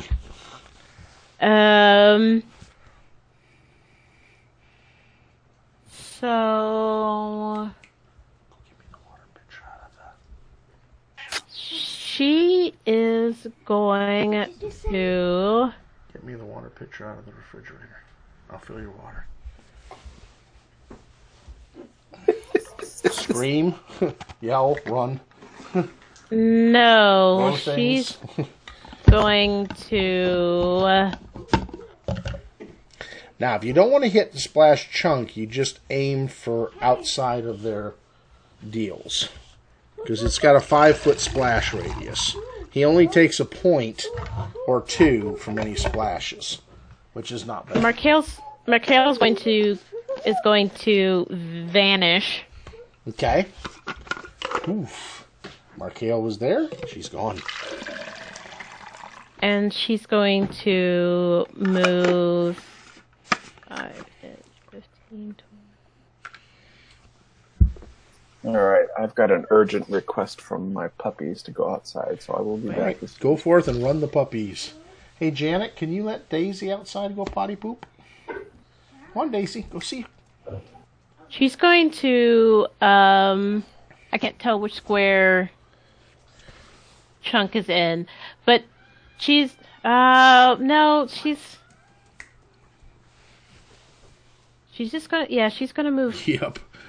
further up to see if there's any, and she's just going to be looking around to see if there's anything that she might be able to use against the swarm, like a bucket of water or a bucket of turn these things into mush. There you go. Or you could use something like, I don't know, heat metal, or that would have been good if you had your druid. Yeah. It's the tough part.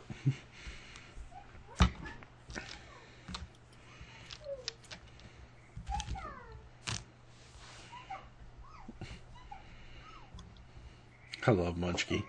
She's doing the voice of Cyndaquil. Oh, is that? Mm-hmm. She loves her Pokemon. She is definitely going to be a Pokemon geek. That is a given. Okay. That's my turn. All right. Unless she takes a left turn and becomes a fan of Digimon. Oh, don't go there. Kim will give you such hell for making fun of Digimon. She loves Digimon and Yu-Gi-Oh. Because she's a smart woman. And Yu-Gi-Oh. There is no making fun of either one. Or Cardcaptor Sakura. Also had the catchiest theme song of all time. Digital Monsters. Digimon, Digital Monsters Champion. it's exactly it. I didn't even watch the show. And you know the theme song. See? You already know. All right, so next one up is Adalynd. Okay. Now, is the swarm currently engulfing? No. It rolled over him, so it would be kind of like here, I guess, if you were to put it. Oh, well then if I hadn't moved, it would have been like right on top of me then. Yeah, so you can move. I mean, you can move south if you want. That's probably the best thing. Move 2 out of its range and chuck something at it, because then you'd be within the 10-foot increment.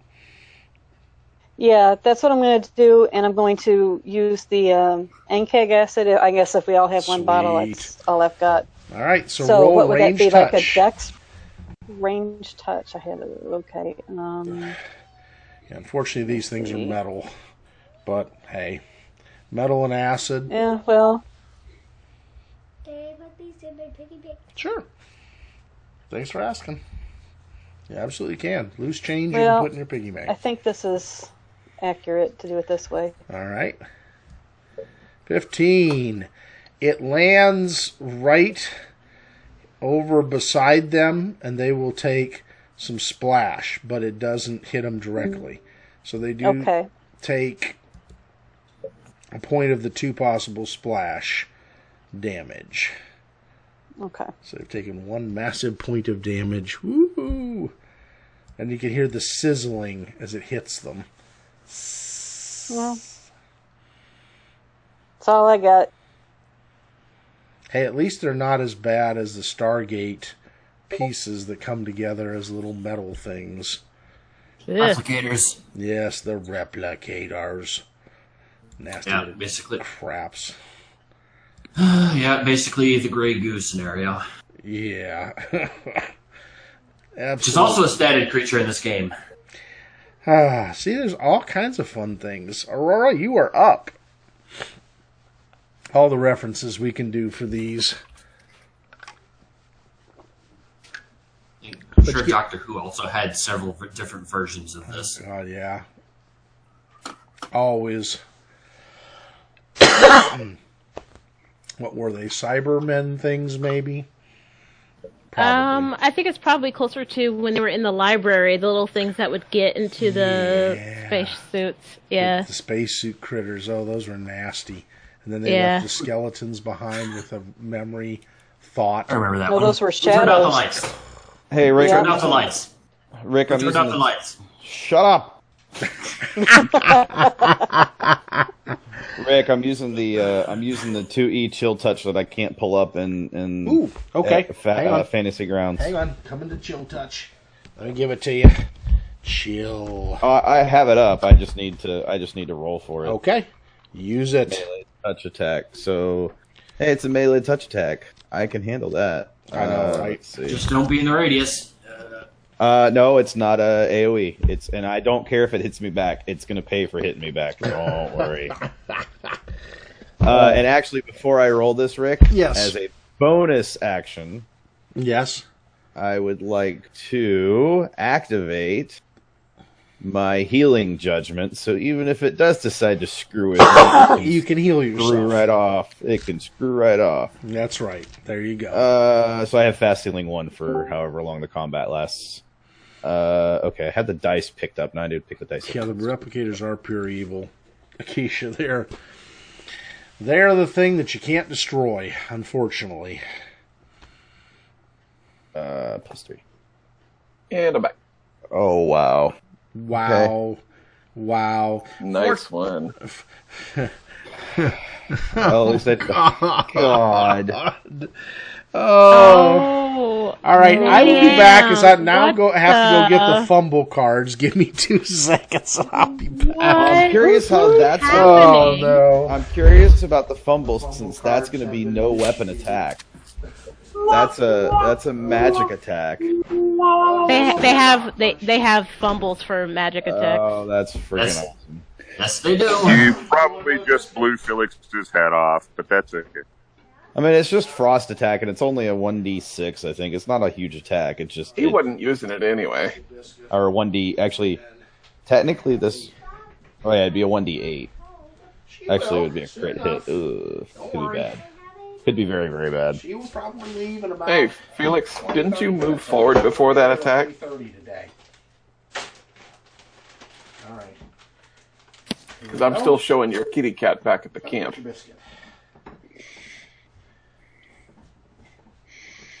There you go. Unfortunately, you ran out of Pokemon. You know, she is home. Yep. She is home at 3:30. All right.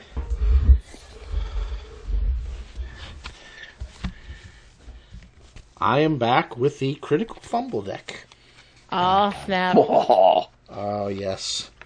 The critical fumble deck, as the drum rolls and I shuffle my cards here to see how it goes. All right, here it is. It'll be fine. It'll be fine. Actually, this is going to be great, Rick. I really hope that this Oh is my God, not good. What is it? Acidic Backlash. You take 2d6 points of acid damage. That could be painful. God. Yeah, that was not pleasant. And I showed it in front of the thing so anybody can see it in front of the little screen when you play back. You take a massive 5 points of damage from that. And you just feel the acid sizzling through your armor and you. Like, ow, ow, ow, ow. The first fumble of the day. We need a Wreck-It Ralph theme song going. Like when Ralph was trying to go through the candy cane forest. Hey, wait! Give me back that gold medal! Yeah. Gotta love it. Alright. I'll just wait. After this break, I will have my record player set up, so I'll be actually doing vinyl maybe during the sessions. You never know. Cool. For background music. I've always loved vinyl. I never knew why it went away.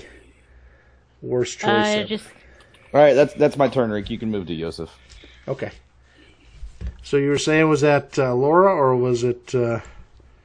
Akeisha that was saying it's just. Oh, I was just going to say, I think it's coming back. So there's always that.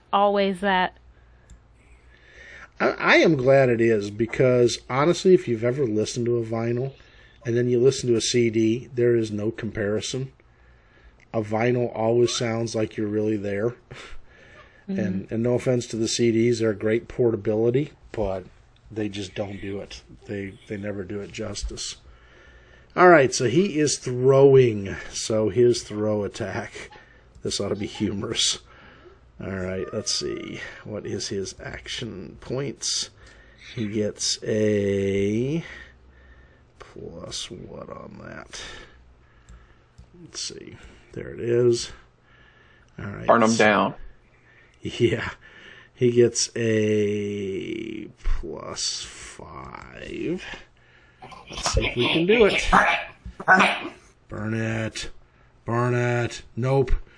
It goes lobbing over and boosh, catches the ground on fire.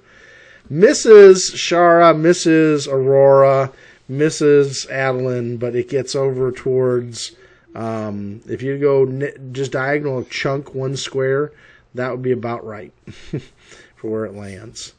It's like, and that was an epically climactic, which then he's going to go 1, 2, since he can't go his full movement, going down a step and jumping. All right, they should make it easier. You know, I never understood it. The climbing up should be harder than jumping down. You shouldn't lose movement jumping down, unless it's just too steep. Just my thought. All right. We are now to... Jumping up like 3 feet is just a DC 12, I think. Yeah. Which you get a bonus for if you're running. All right, Sharra, you can take your shot. You're point blank. No chance of missing putting one of those arrows and things in the middle of that crowd. The problem is they're not on a construct that is a swarm. If it was a non-swarm, then yeah. Technically, a swarm can't be flanked only because they're a bunch of little miniature things. Same reason it can't be crit. Yep. It is the only thing. So if you roll a natural 20, it's just a good hit. But that's okay. Roll a natural 20 because you need a reroll this session. So I think if you have a point blank shot, I think you get your +1 to damage. Mm-hmm. She does get that. Which, do you have point blank shot on that? I figure you probably do. Good. All right. So you get your +1 to damage. So you do the Alchemist Fire, which is the D6, plus whatever you roll. Add another half of that into the roll, and then the +1. Go for it.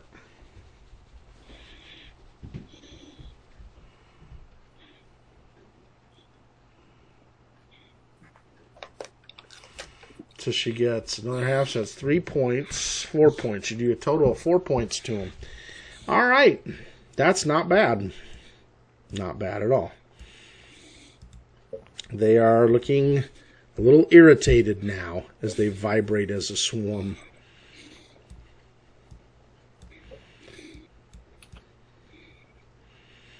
Yep. But you still have the Ankeg acid, which would be good. All right. So Felix the kitty cat. I always just put him in a thin plastic bag and just chuck the whole thing at him. Yeah, exactly. All right. I'm going to point out to my dear friend Eritrees that I am about to take vows and become a member of her priesthood. And would she this time please make my meteor strike work? All right, roll me some percent dice. Where do they go? Where are my percent dice? I am showing the anybody who watches this thing what the roll. Okay, here comes the 10. Oh, that's good.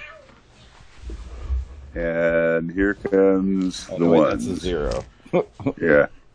So it's a 9. That's not good. All right. No, well, it depends if you say that is actually a good.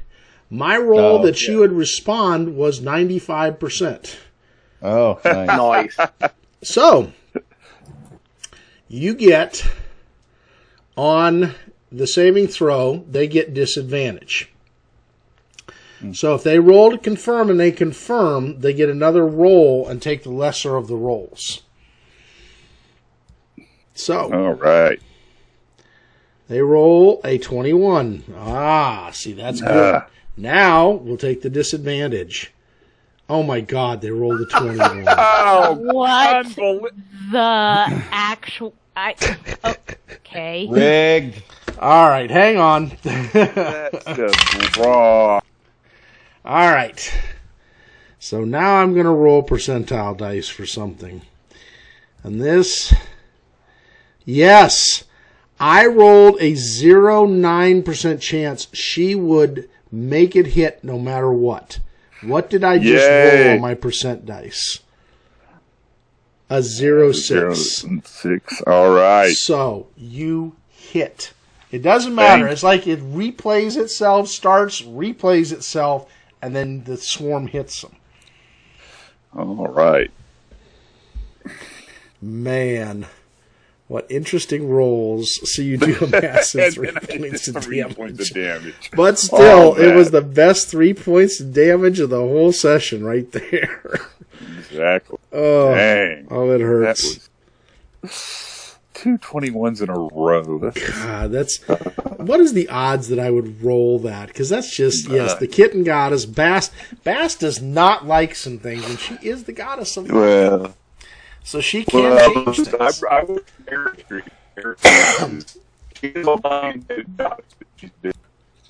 See? So, either way, it's kind of funny. And either way, it happens to go his way. So, life is good.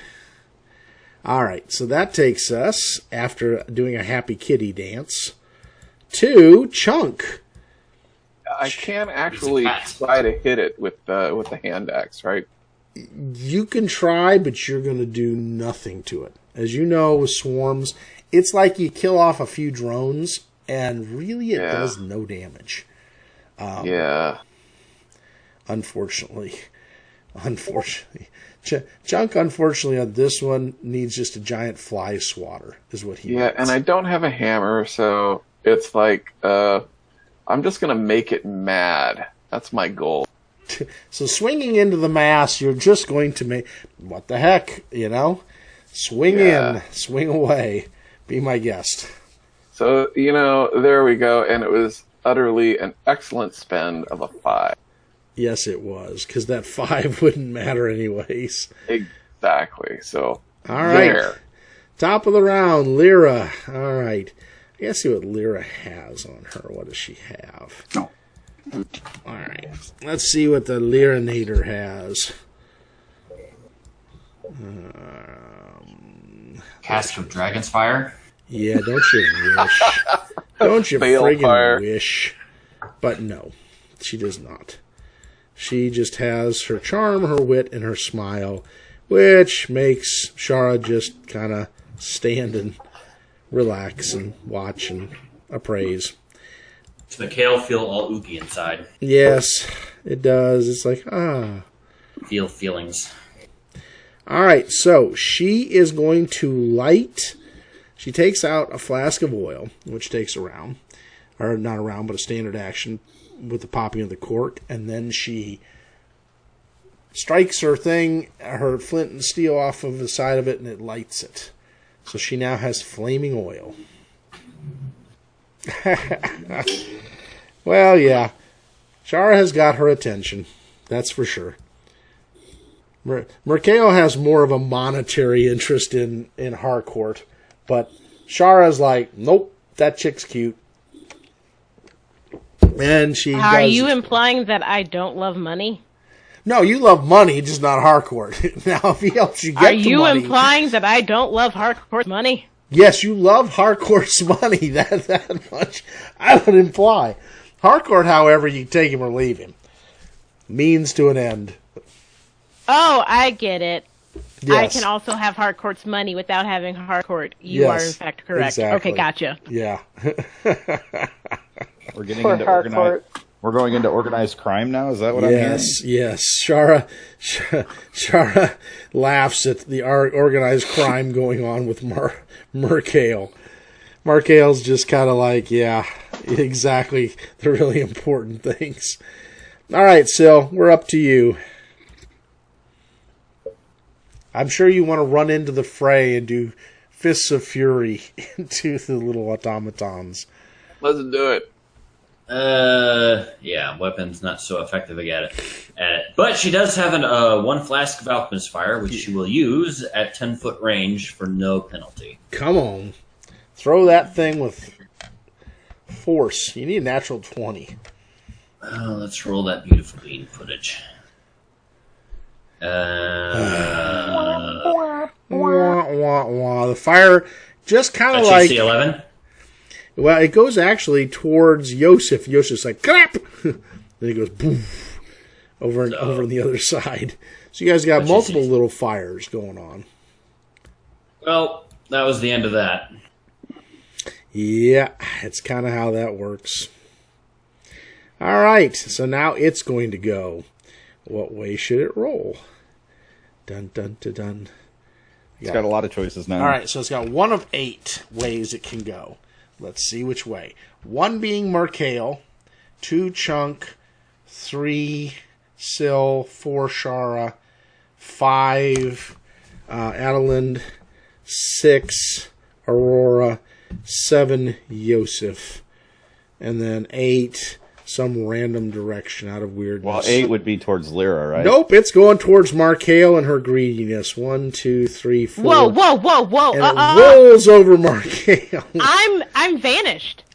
Oh, that's right. Oh, yeah. One is Chunk. Oh, One is Chunk then. that was...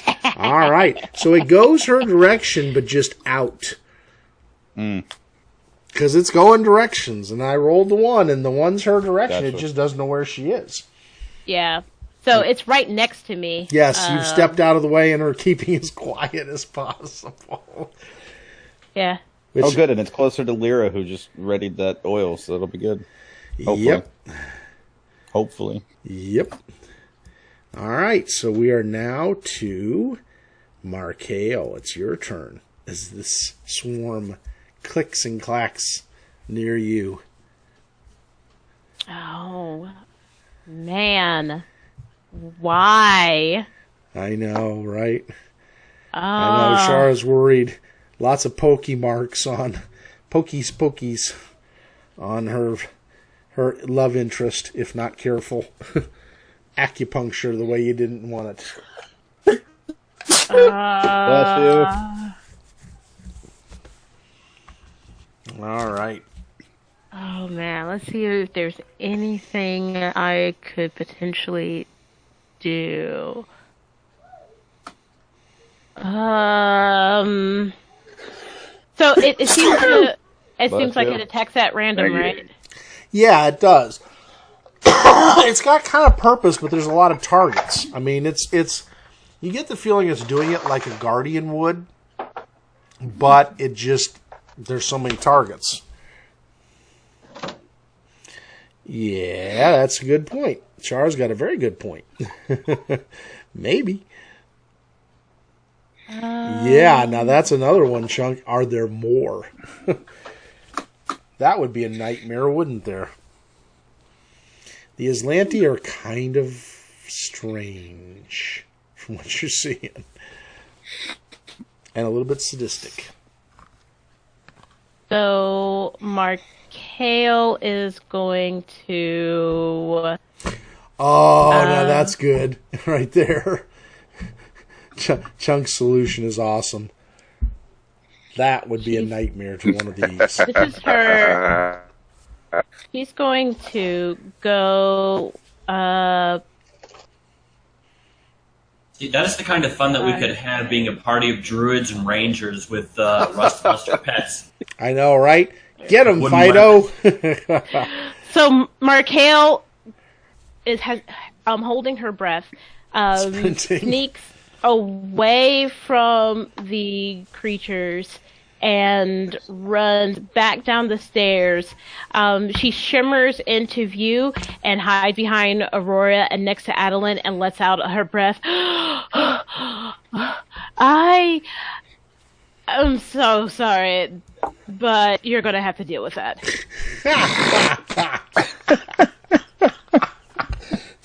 To Adalynd, who already has puncture holes in her... Excuse me. Oh, it hurts. I gotta quit laughing. Adalynd comes over here, puts up her hand, and cries out that in Azlanti. Ooh, now that is an interesting thought. She's thinking, since this is a guardian, maybe that might help. Ah. See? All kinds of great ideas. All right. Let's see what will happen. Because that...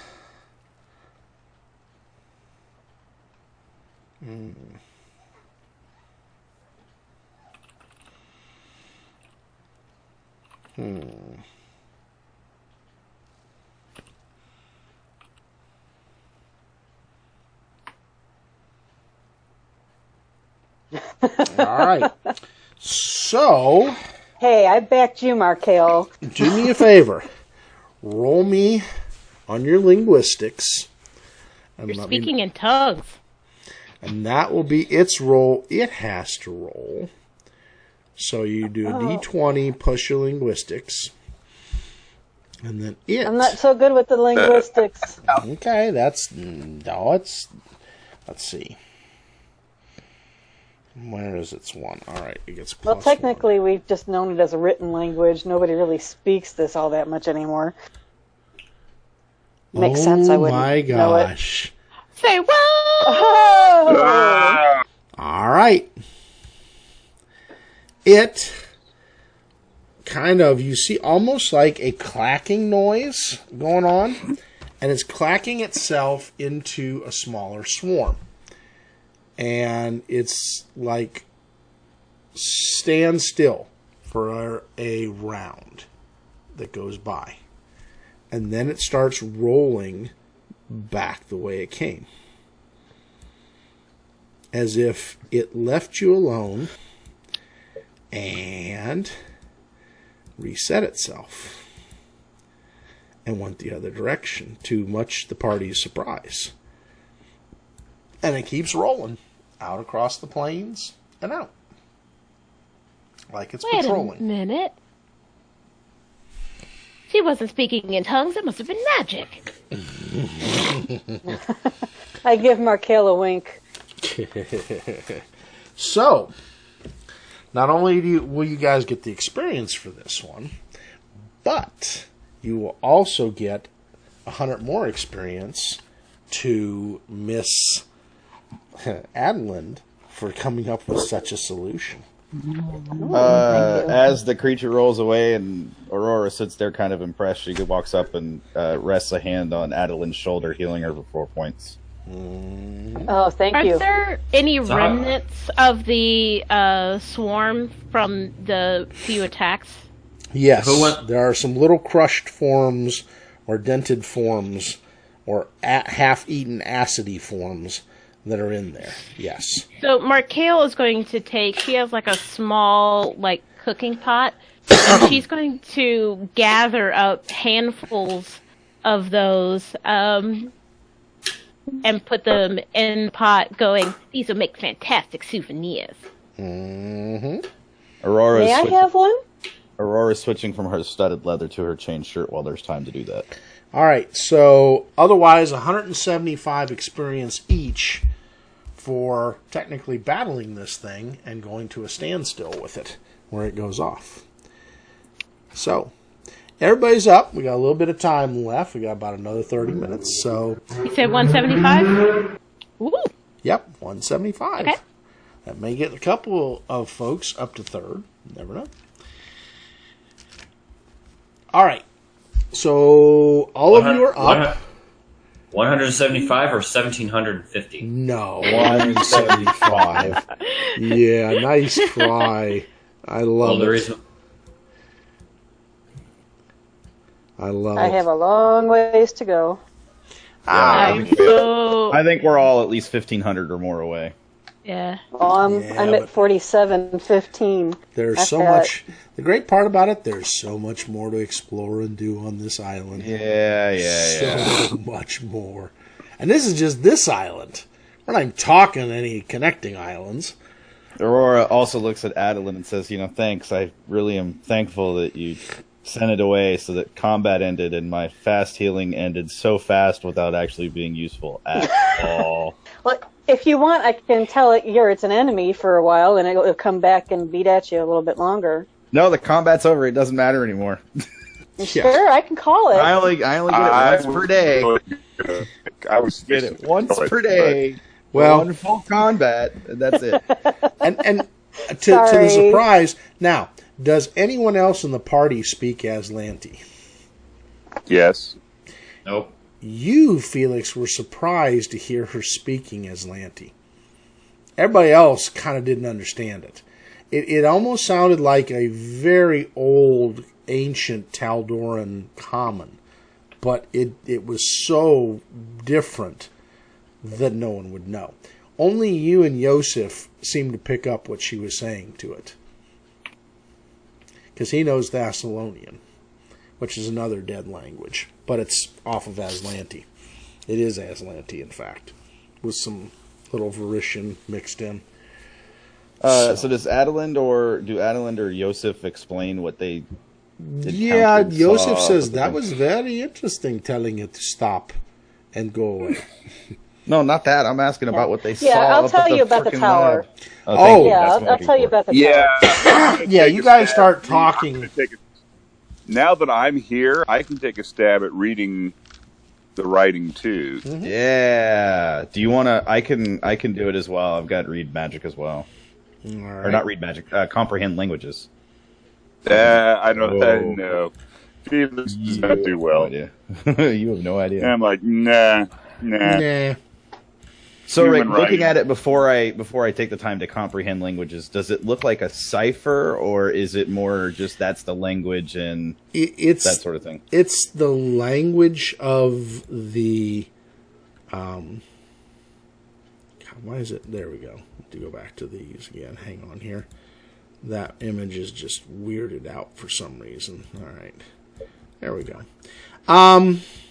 It's a very old language on there, and because it uses technical terms, it just for you, it's kind of like,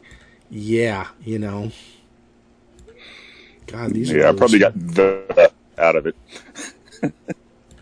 You got bupkis. All right. Yeah. Well, I use comprehend languages on it. So, what does it say? Don't worry. I'll go.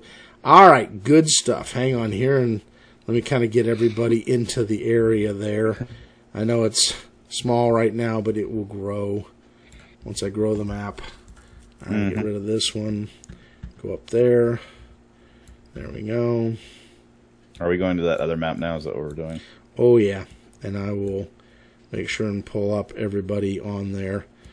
Hang on here. Ta-da! Whoa. Yeah, I know. It really shrunk everybody, didn't it? But basically, everybody kind of in a square near there. There we go. All right, so what it says from the comprehend languages. Very good. And it takes it a little bit. That's the funny part. The comprehend languages, even though, it does comprehend languages, it takes a while, as if it's going back through databases in a mind. I know it's not how the spell works, but that's how I'm kind of promoting it out there. What it says is as follows.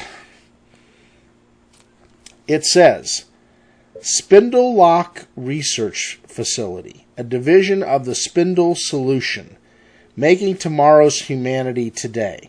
Authorized personnel only. Okay, can you repeat that again? The Spindle Lock Research Facility, a division of the what? A division of the Spindle Solution, comma, making tomorrow's humanity, comma, today. Okay. Authorized personnel only. Now. Thank you. On a fancy talk for basically making robot tumbleweeds. Yeah. Can I do some kind of history check to know if I've ever seen or encountered anything about this spindle lock? Yes. You can. Oops. Ah! Okay. No! Oh, not a good time for that. No! Duty is.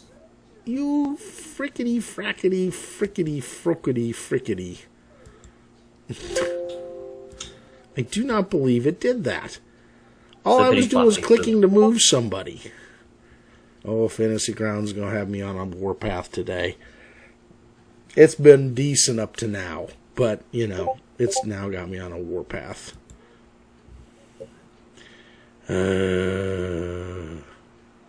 Wouldn't you know that I rolled a 19 for my check, too? That's fine. Yeah. I rolled 105. Did you? Yeah, totally. If Rick Just is giving kidding. away things for free, I'm now Queen of Taldor. Yeah. And Andoran. I solved the peace issues by just ruling them both. Yes, by ruling them under your benevolent hand. I mean, someone as cute as me can only be defined as a beautiful, benevolent dictator. Oh, it hurts. It hurts. You know, anybody that ends up watching these is going to be dying laughing half the time. It's just because of how much fun we poke at just anything. I imagine that's a lot like being ruled by Hello Kitty. Yeah. Like, I really wish I could tell you were wrong. Actually, the problem is the Hello Kitty is not her. It's Felix. Yes. Oh no. Markhail's worst nightmare. It's Felix ruling. Yeah,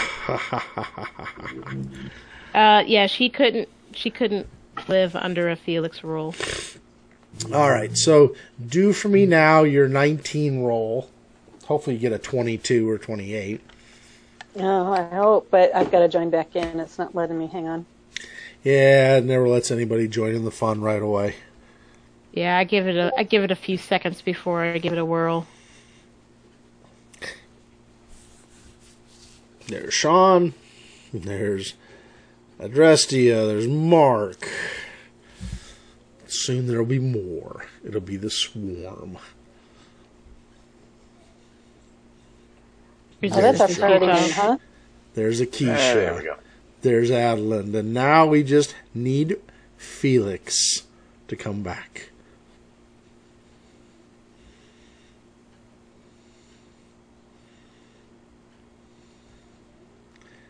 Yay, everybody's in. Now you guys should be able to rule the world. In 3 easy lessons. Alright. Yep. Be my guest if you got it all Okay, as up soon and as I'm going. able, Laura. I'll roll. Give me just a second. I'm almost done loading. Ooh, there's a Chunk, Markhail, and Aurora have all popped up. There's Sharra. Dun, dun, dun, dun, dun, dun. Oh, man.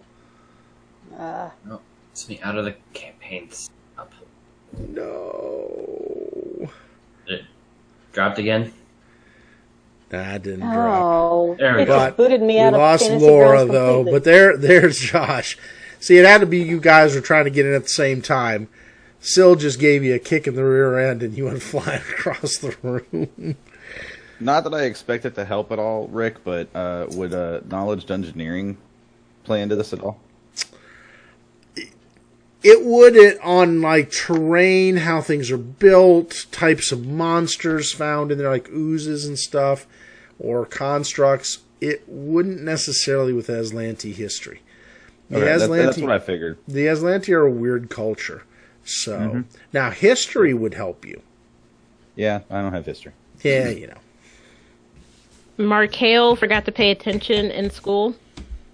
So, actually, Rick, I would like to use knowledge engineering to determine a general idea of how this tower structure was built and any structural weaknesses that may exist in the tower. Wouldn't that be engineering? Oh, he said engineering could be used to determine that type of stuff. Oh. Certain things it can. Now, it can't understand like how things were engineered or put together, but it would look at different... Wow. It resets you, Markhail, and it didn't make you as big as everybody else. Oh, that's going to be good. So... Oh, I missed my 19. No, I mean, the Spindle Lock, that one, it just seems like that name you've never heard before. You've heard a lot of different names for things you knew about, you know, the Sahedron, which was what came over to Thessalonia, some of the magic that went on, but this is something different. So, is the shading deactivated? It shouldn't be. Can you see everything without the shading? What is the name of the map that we're on? It's fine. Just don't say anything about it right now. P Research Station Spindle Lock. It's not the one that says PC on it. No. Okay. All right. You guys are surprised that, number one, the door is ajar. Now, you guys can do what they didn't get to do, which is check, because the floor, as Adalynd told you, has no dust on it. For the age of being a millennium old, that shocks you. Hey, Rick, I'm not seeing Aurora. Oh, the PC one may do that. The PC one's weirded. Go to the one that doesn't have the PC version. Hey, Rick, I'm not seeing Aurora's token on... it's there. No, it isn't there. Yeah, it's not there. Good God, why is Aurora's token not there? I don't know. I mean, if you want me to go back to town, I'm happy to do that and leave it for these guys. God. I mean, totally okay with that. Well, the Lyra one is really tiny. I wonder if is it under one of the other ones? There we go. Oh, there we go. Now I'm going to get rid of Markhail for a moment as she goes invisible. I think Rick crashed in the middle of trying to pull the rest of the tokens in. And there we go. Now everybody is the right size. Okay. Except Lyra. That's pocket Lyra. Oh, God, that's okay. Where is Lyra? That's okay. She is in Sharra's pocket, so that's technically right. that's that fair. works. Yeah. Yo, it's pocket Lyra's. Pocket Lyra's all over the place. Pocket Lyra. Hey, look at that. Chunk's actually taller than something right now. Crazy. Yeah, she's riding her wood elf hood. No. I'll get rid of that one. There we go. All right. And why did it not go away? It just doesn't want to go away. There. All right. There we go. Everybody there.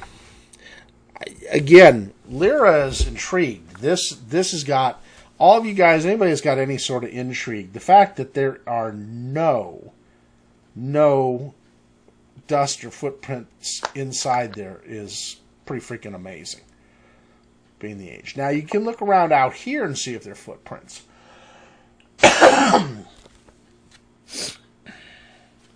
Oh, sure. Now, where the door is ajar, does it look like it was pried open or anything, or is it just ajar a little bit? Just ajar. So we'll poke around for any footprints. Ooh. Okay. Or any other weird markings on the ground. All right. So do me a... Oh, yeah. With that, there are all kind of footprints coming in. There are clawed web feet ones that come in. So some sort of sea creatures. There are booted ones that came in that look like maybe And there's a lot that came through here, to the count of, you can see different sets of boots with that good of a roll. There was at least probably 60 different boots that marched in here at one point.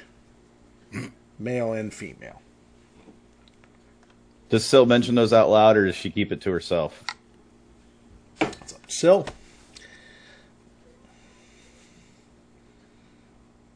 Go ahead, Syl. It's up to you. Josh? Huh? Does Syl mention that out loud, or does she keep it to herself? Oh, yeah, when she rolls around back, she'll mention about all the boots, the webbed feet, all of that, the direction they're going, and any other details that I might have missed. Regarding the webbed feet... Possibly, Sharra. Possibly. Would that be a... could I potentially roll a... I don't even know what that would even be. Is it something I would recognize, having the sailor profession, the webbed feet prints? Possibly, yeah. You could use your sailor one to see if you'd know it. Okay. What knowledge skills do we have between us? Oh, nope, I know nothing. Yosef has quite a few. He doesn't have nature, which these would fall under that. But you guys have, probably, knowledge, nature, probably, yeah. Sharra would have that. Go for it, Sharra. And if they're humanoids, I think I can use knowledge local for that. Mm-hmm. That's I have knowledge nature, but it doesn't show any pluses in the character sheet. It makes me wonder if I botched it when I entered it. Yes. What knowledge you would local? think from the make of them, Sharra, you've seen enough boot prints that are out in Andoran. They're similar styles to either Taldoran, Chelish, or Andoran make of boots, because each culture does their boots a little bit differently on the soles. This falls into that. So you would think maybe with that many boots, it is possible this could be a clue to the lost settlers. Let's see. Is this in the area that the on the map that the thing that said that the prisoners were taken to, essentially? Yes. Prisoners here type thing? Okay. Yep, it's similar position. Yosef. I love him. Damn. He looks at that. He keeps looking at that spindle. Don't forget, he gets a reroll. Don't forget. Oh, yeah, he does on that one. And a natural 20 is considered a succeeding roll, no matter how hard the difficulty. Yep. So, No, he gets a reroll on another roll later for any type of knowledge or any type of skill check. He sits there for a minute and he goes, Spindle lock. He goes, has anyone here heard the story of the Veiled Masters? Anyone? Was it written by H.P. Lovecraft? No. He kind of chuckles at your reference to some obscure thing. He goes, the Azlanti always thought that there was someone that was controlling their upper echelon society, and it wasn't human. It came from the ocean, and that these creatures are some sort of ocean creature that controlled humanity.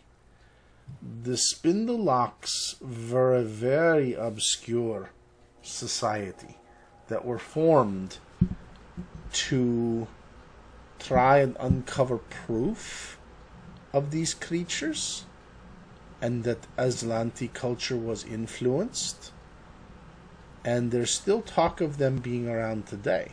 In fact, some think that maybe Absalom's ruler is controlled by them. But again, this is history, nothing more. But he goes, if this is one of their facilities, this proves that they existed, and that they really did think that something controlled them or took their place in their form. because they believed that these veiled masters would take the form of the Azlanti.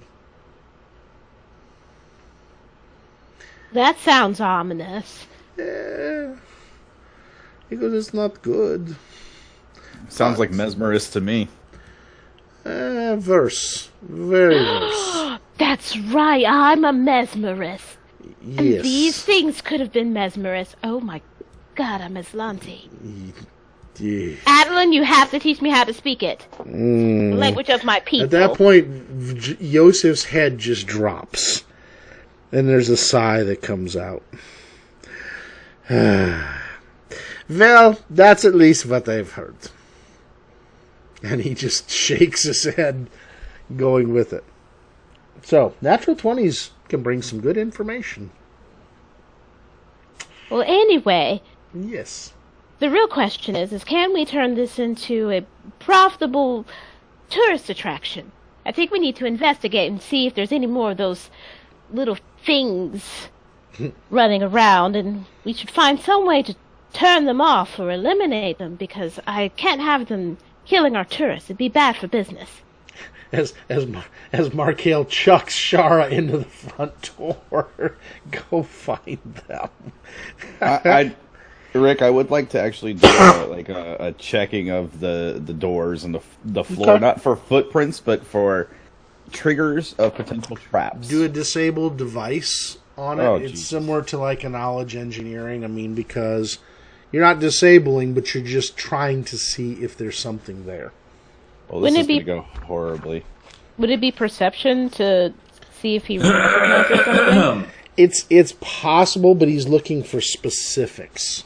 Gotcha. In other words, he's not Aurora looking turns for to Syl any and general says, trap. if you're- He's just looking for things that could be construed to be traps. Aurora turns to Syl and says, if you think you're better equipped for this, Syl, by all means, it is your ball game. Okay. All right. Thank you. She will- Thank you very much. As Syl moves will- forward, and Aurora the sea even parts. Aurora even says, "I apologize for earlier. Thank you." As the sea parts and everybody moves back 30 feet from Rick, Syl. are there any noises or smells coming from inside? Ooh, that's a very, very good question. That came from Sharra. Good question, Akeisha. All right, so roll for me a perception. Sharra. Miss Keisha. I'm sorry, third time you asked that. Yes, it is, because if you look up, smells or noises inside, then knowledge cobbler, then down, down, down. Smells or noises, and forgive me, that's, yeah. There you go. Yes, there's a very strong fishy smell coming from what looks to be the walls, either to the west or the east. You smell it coming from either side. Yeah, fish is the best way to put it, but yes, it's a fishy smell. Do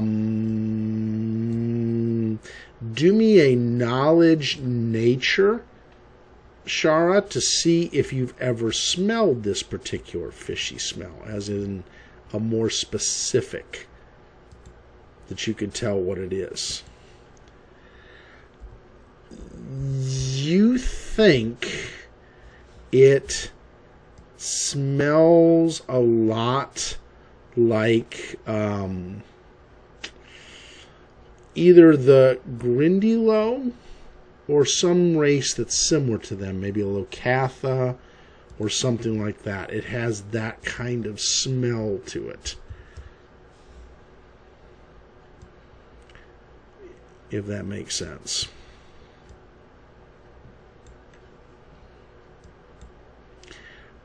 Again, you get the feeling you're not alone. Hey, Bug.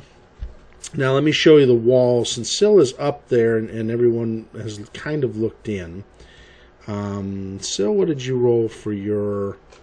Did you roll your disabled device yet? I'm gonna just take 20 doing a search check, sort of around the area to make sure I don't trigger anything I don't want to trigger. Okay. I know this isn't a trap per se, but Doesn't hurt to spend a few minutes to try. All right, so the search there. There looks to be a and roll your search check with your take 20. Would be a 27. Ooh, nice. All right, so 27. You figure that the locking mechanisms are at top. You can see them. It's almost like two slide locking mechanisms that are at the top of these about 9-foot tall doors that could slide together below each other, one above, one below, and it would lock the door. Neither one of these is locked.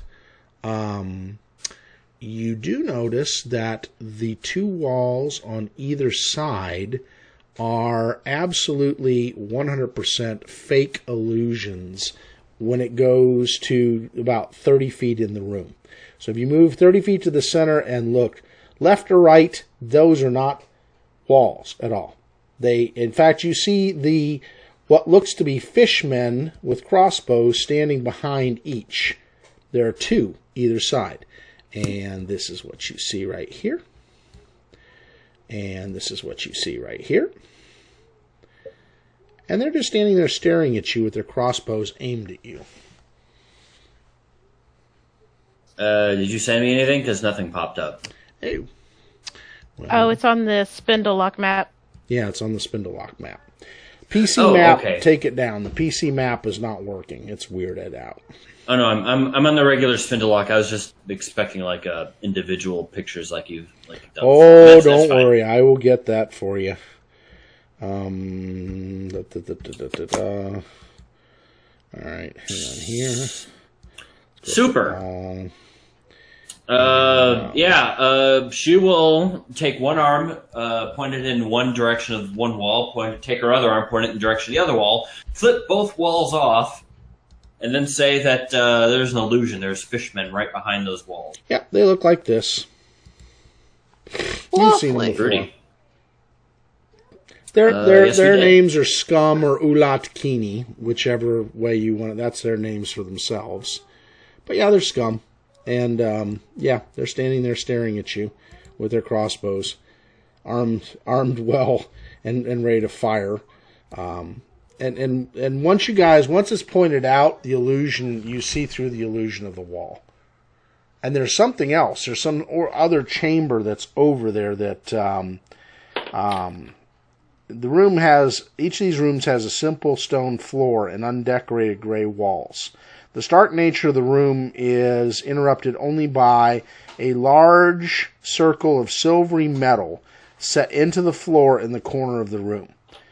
One wall of this room is mostly transparent, providing a larger viewing to the adjacent chamber. So. It's bigger on the inside. Yeah.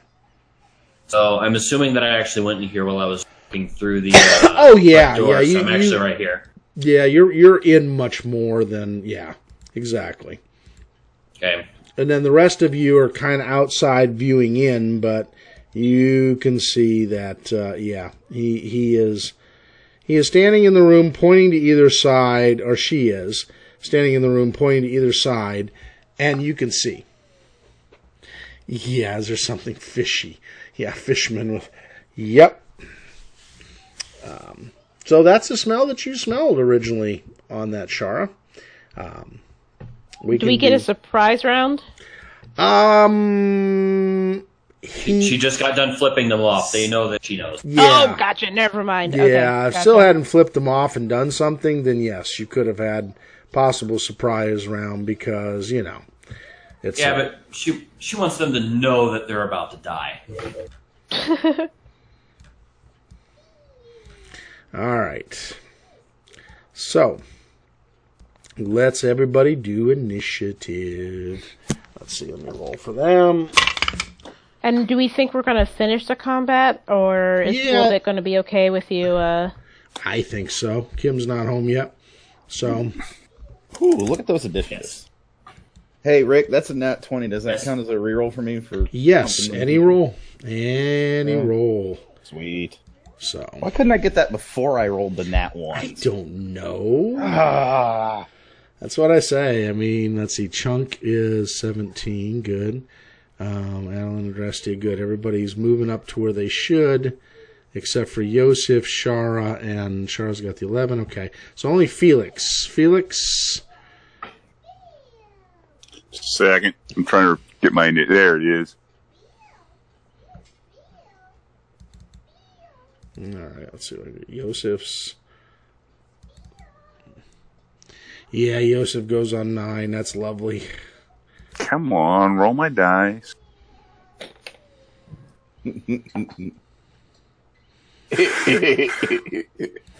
Yeah, you and Yosef are just kind of like, whatever, we're at the end.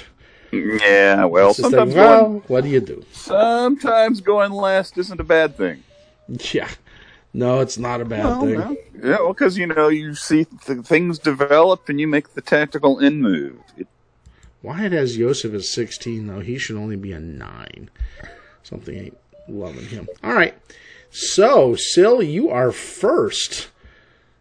So, in a sense, you do kind of get a surprise round because they're like, yeah. Well, I go first, so they are flat-footed. Yes. Speaking of which, I run up and smack one. All right. Oh, nice. Which one, top one or bottom? Let's go top. Okay.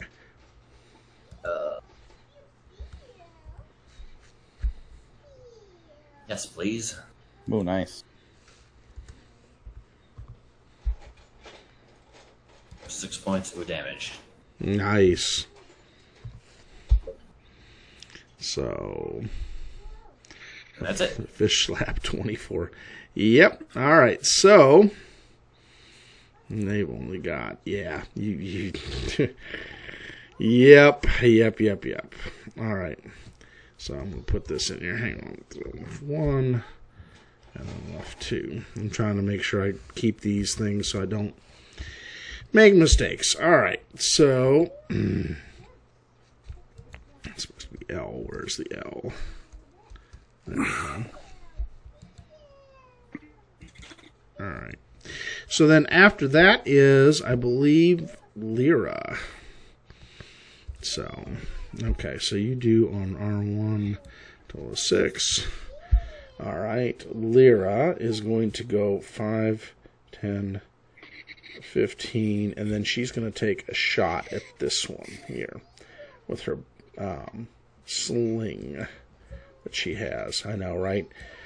You'd love her to have a bow, but she has a sling. She has a bow. She has Sharra's bow. Oh, that's right. She does have Sharra's bow on that. And she has arrows as well. That's true. Yay for that. Yes, because otherwise she would be not doing so well. All right, so she's... Yay for love. Yeah. All right, so +6. Well, she does that. She will fire at the 1. And she gets a 24, so that'll be a hit. And then it's going to be this. So is your bow, Sharra, a... Okay, so it's the short bow. Good. All right, so 6 points of damage to that one. So 2 of them have been hit for 6. Bow, how cute. Yep. You made Felix vomit. I was going to say, oh, isn't that cute? How gross for the rest of us. Yes, he had just a little bit of vomit all in the over back the place of all the his. time. Yeah, but this time it's not a hairball. Yes. Oh, okay. All right, Aurora, you are up.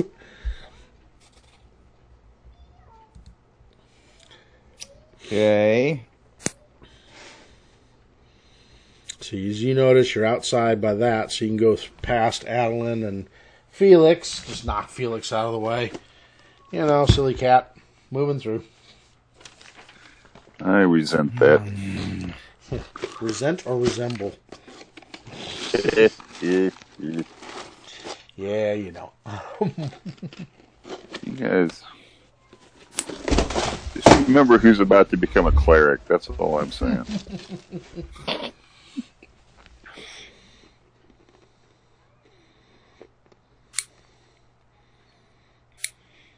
I guess I'm gonna... All right, I moved to there. And while I'm moving there, I'm drawing my bow, my short bow. And I guess that's my turn, since drawing a bow takes an action. So that's my turn. Yes, it does. All right, so I'll just do this so it makes it kind of clear that there's a little bit of area that is definitely stone. All right. Everybody must get stone. All right. So then that takes us to Adalynd. Okay. Did we already discuss if this is a 10-foot or a 5-foot? 5-foot squares. Roger that. Mm-hmm. Roger, roger. Okay, they're 5-foot squares. Okay, I can move there. So I can still attack this guy over here, right? Oh, yeah. Yeah. Okay.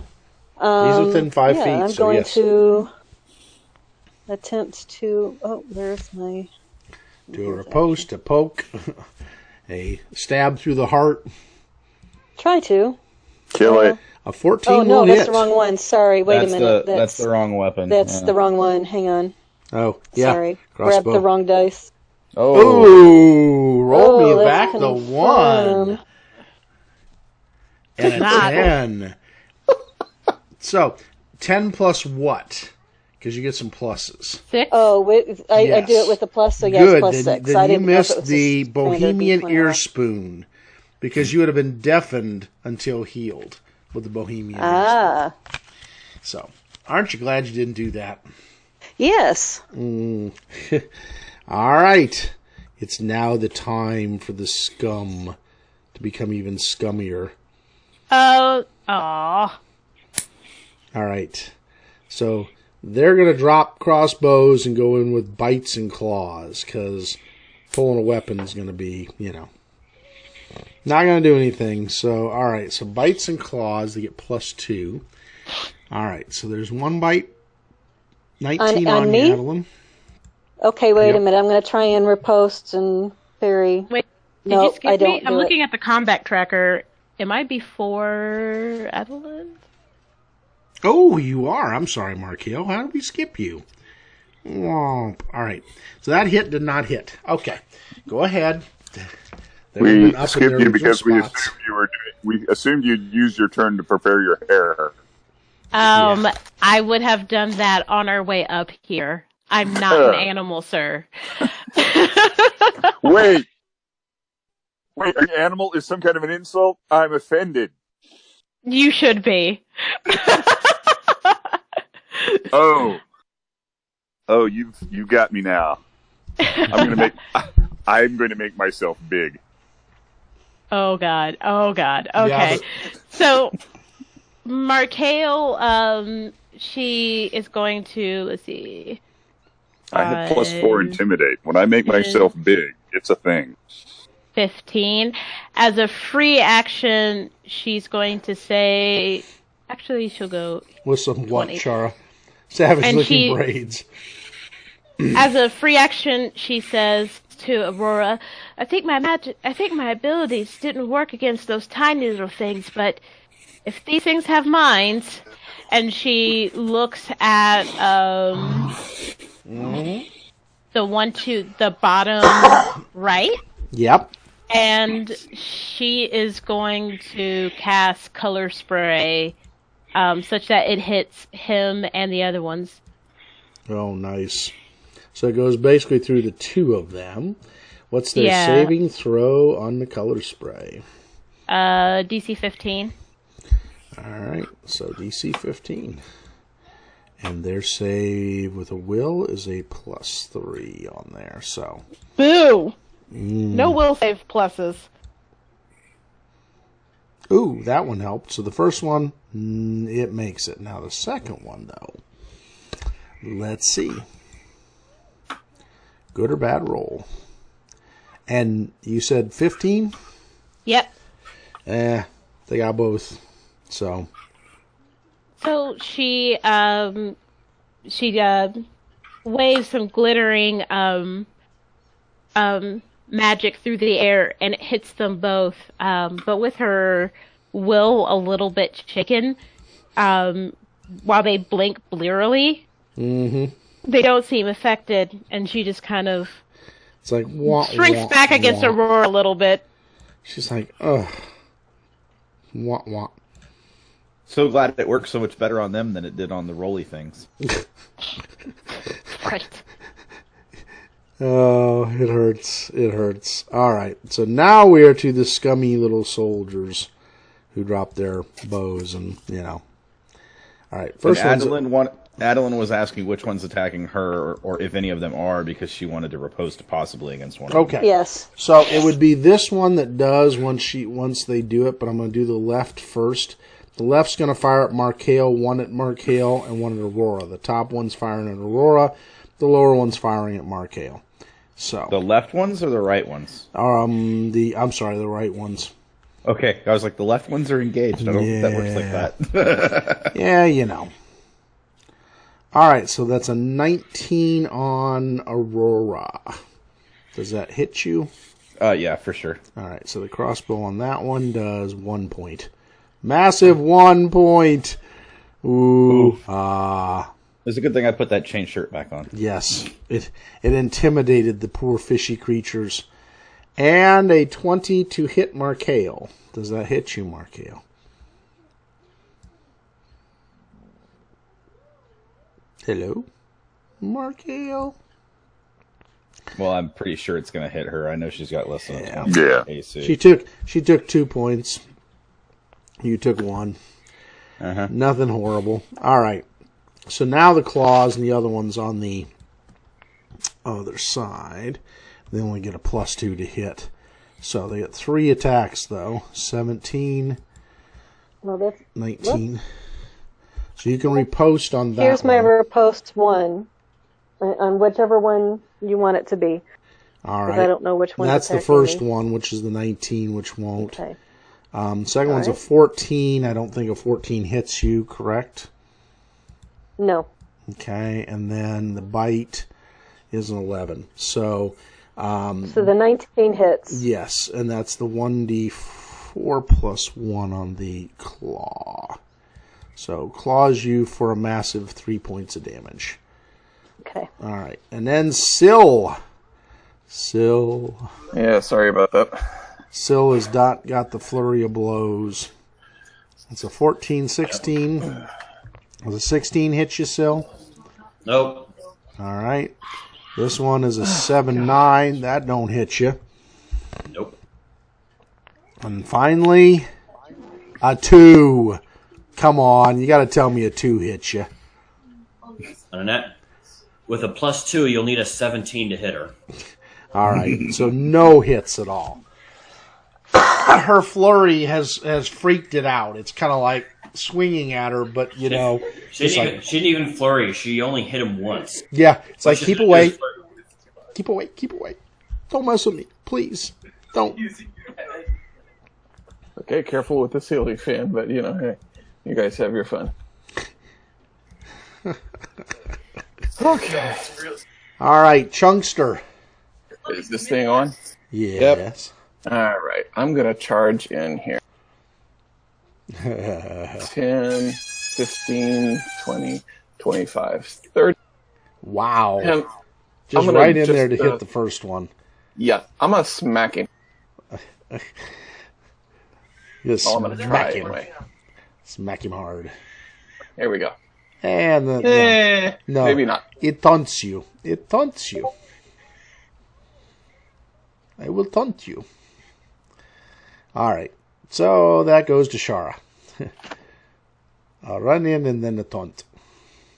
Do I see? 2 points. Okay, are we waiting on me to do something else, or was that all? No, that's why I said we're on Sharra. Okay. Sorry, we got to advance the counter. That's that little thing for the turn counter. All you do is hit the down arrow, and it'll go to the next person. Nice. Sure. Okay.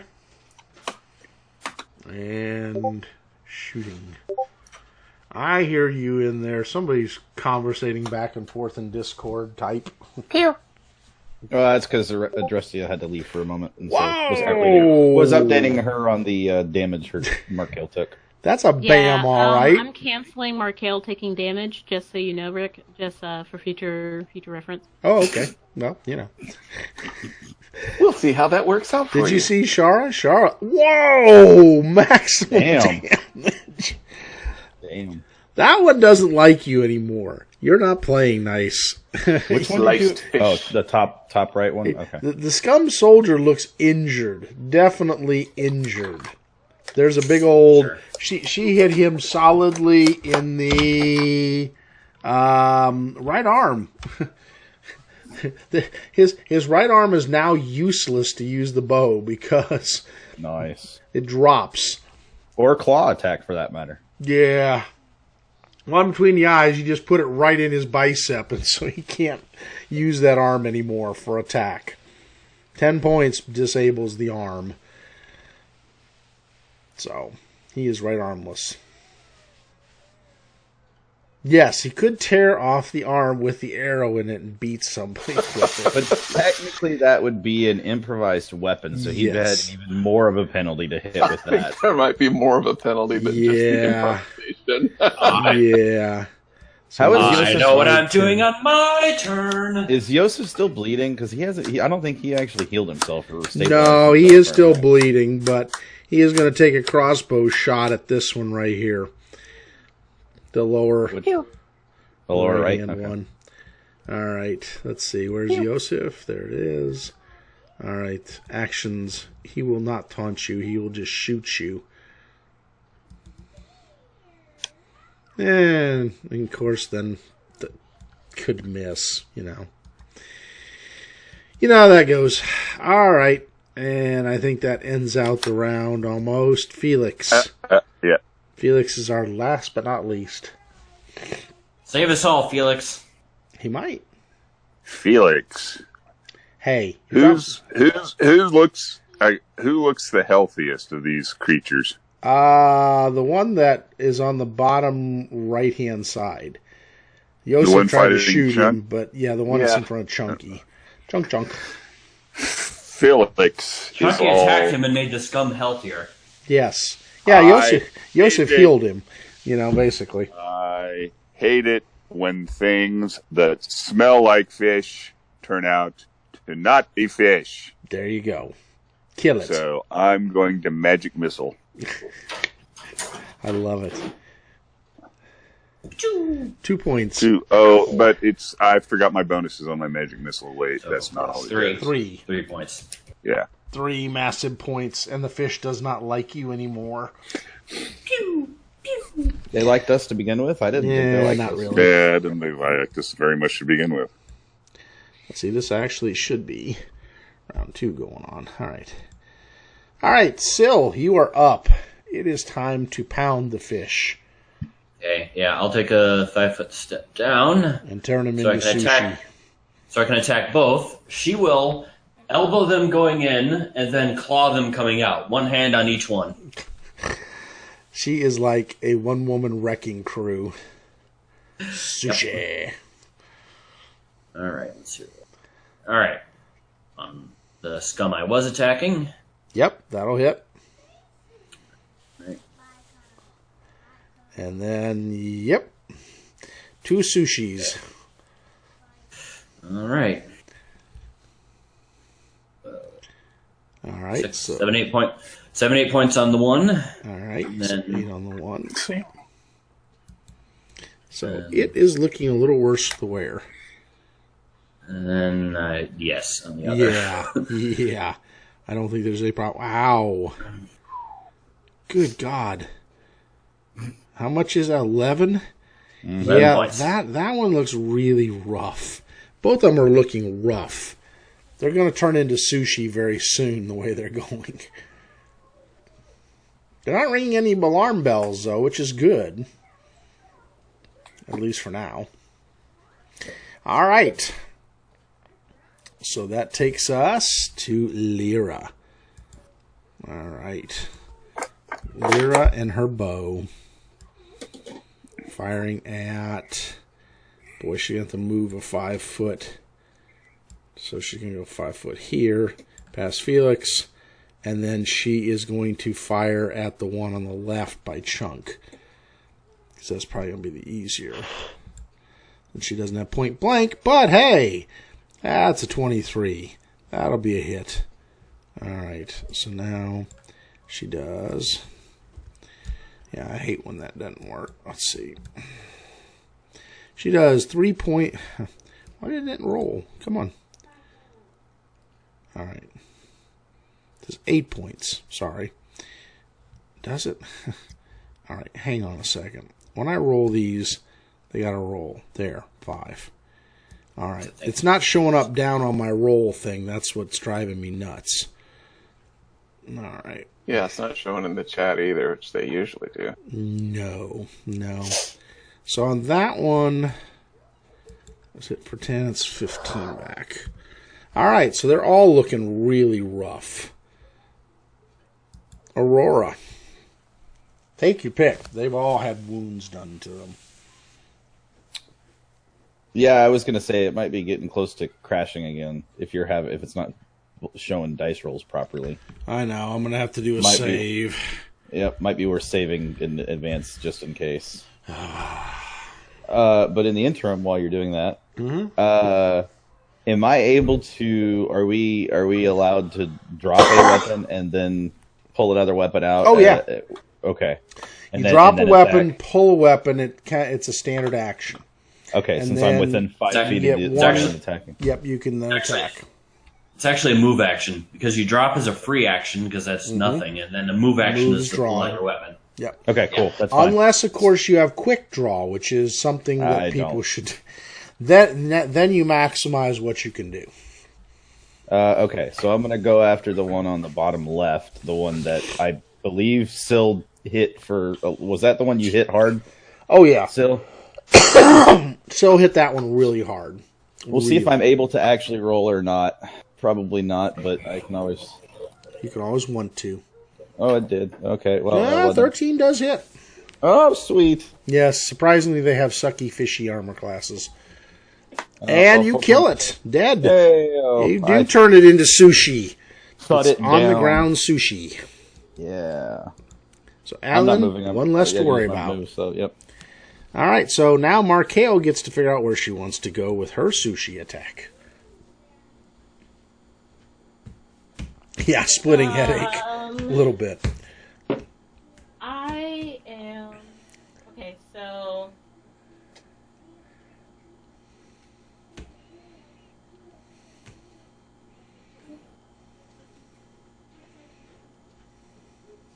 I'm tempted to try to color spray again, but not with Chunk in the way. No, I'm not doing it with you in the way. Do it. Oh, why? You did it to me all those times. That's right. Look, if the melee characters are going to go get in melee and prevent the ranged and magic characters from being able to leverage their full utilization, that's on them. That's right. And they get saving throws, so it's not like it's automatically they get dazzled or sickened or killed. And to be fair, technically he's facing the other way. Technically. To burn the halfling. So Markhail kind of steels herself after failing to be useful in battle twice, and she's going to go here. And she stomps her foot to get the attention of the scum, and she intensely focuses her hypnotic stare as a swift action, so that this creature takes a -2 penalty on its will saving throws, and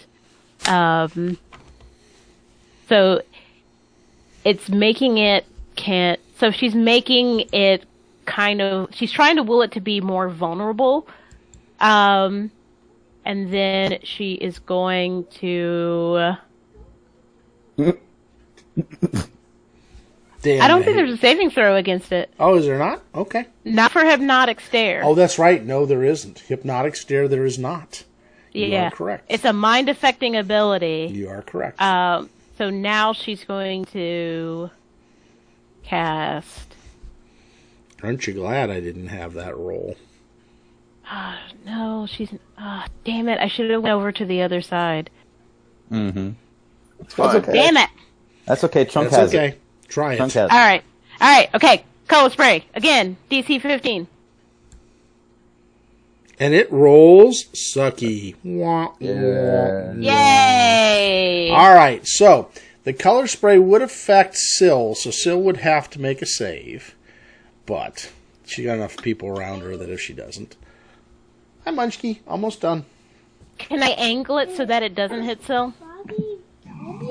Is that possible? Oh, that close to quarters. You could catch him on the outside angle. You could. Yeah, I mean, there's enough space in the room, I'll say yes. Okay, yeah. Otherwise, it'd be fun. Rick, what did the P2 circles? Not yet. How many minutes? In too many minutes, my- child.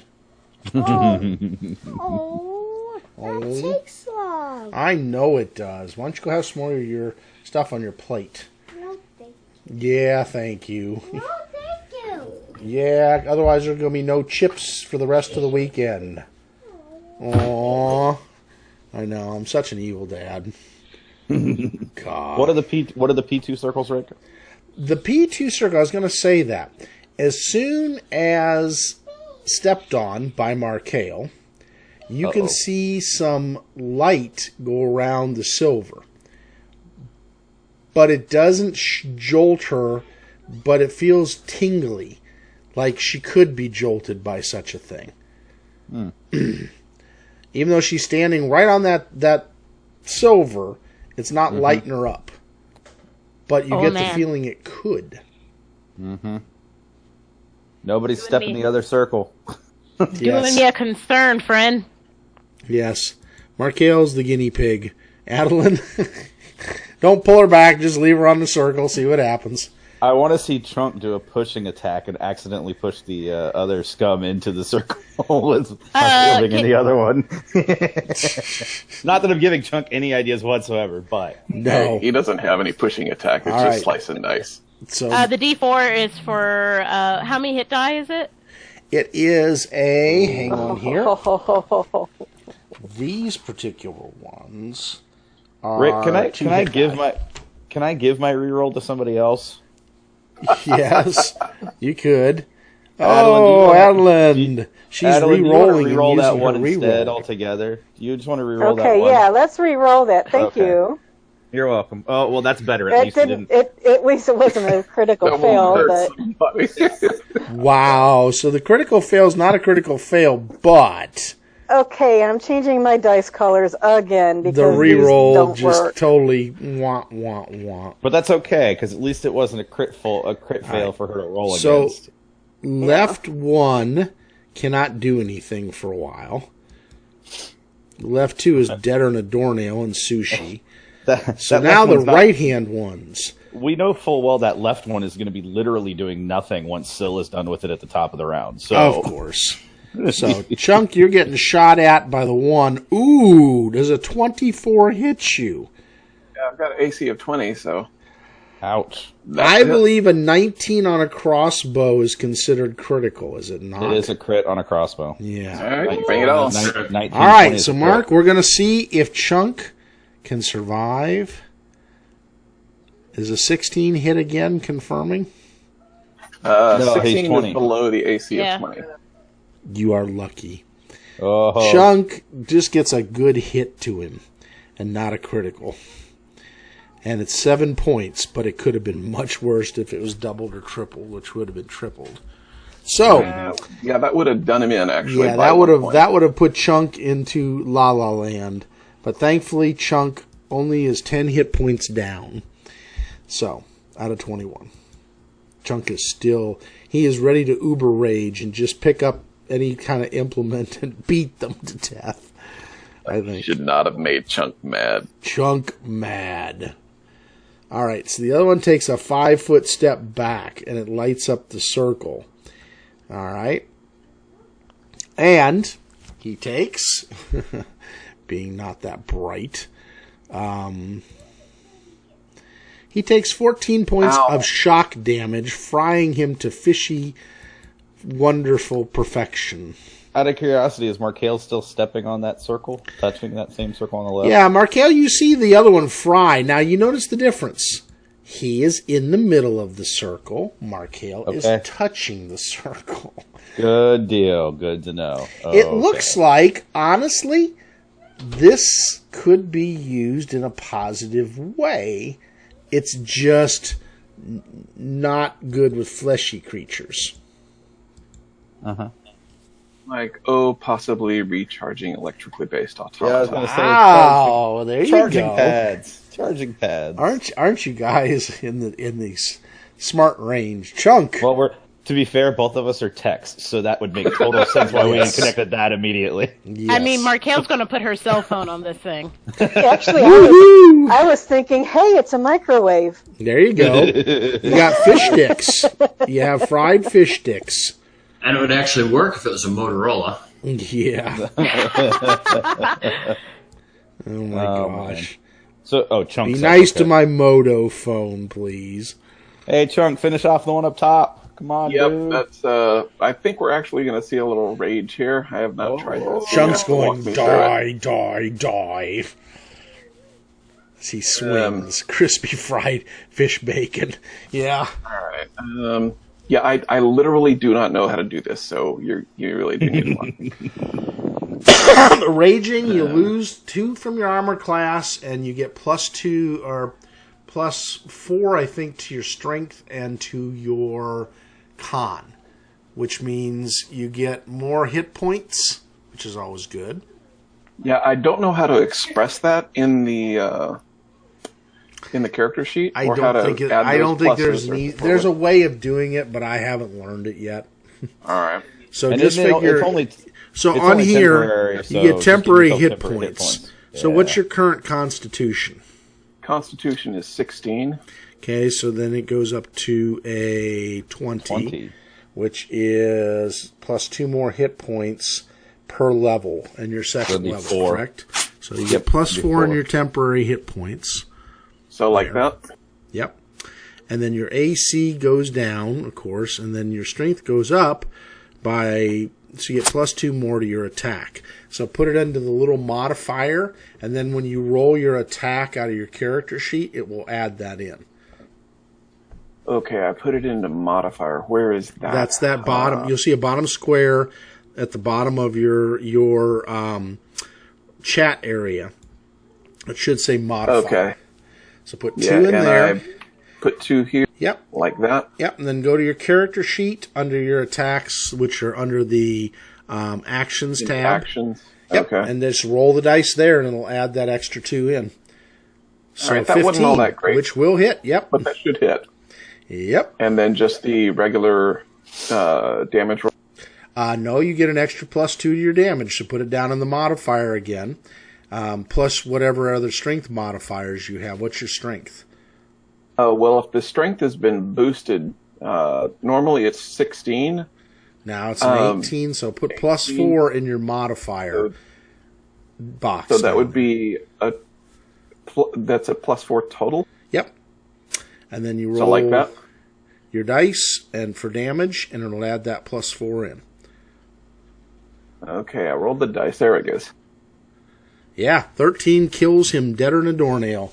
You basically hit him in the head, splitting his skull, and removing the brain, which is now oozing down the side of him. And, he wasn't using it anyway. Yeah. And then you got the other one that's dazed. So whatever you think you want to do to it. Oh, I don't see the other one. Yeah, it's up by Syl. I don't think I could get over there, could I? No, probably not. Though, probably Sharra or Yosef could end up ending him pretty quick. I'm going to probably hear it puking its guts out. I'm going to watch. I'll put him up there for... Go ahead, Sharra, you got... Why is someone talking about heart biz? Yeah, you got fish. You got one fried fish stick. You got another one that's dead. You got another one that has fish brains leaking out. And Sharra hits with a 14, surprisingly. Because he's not moving. He's flat-footed, so it's a 12 flat-footed, or actually 11 flat-footed. And she does total of 5 points, which kills him dead on the bot. So he is gone. So a couple of scummy soldiers are done, and we end with doors. All right, so let me get you experience for these guys. 600. So it's 2,400 divided by 7. 350 experience apiece. Woohoo! How much? 350. So the 350 should be a total of 525. I'm going to put for the session in there.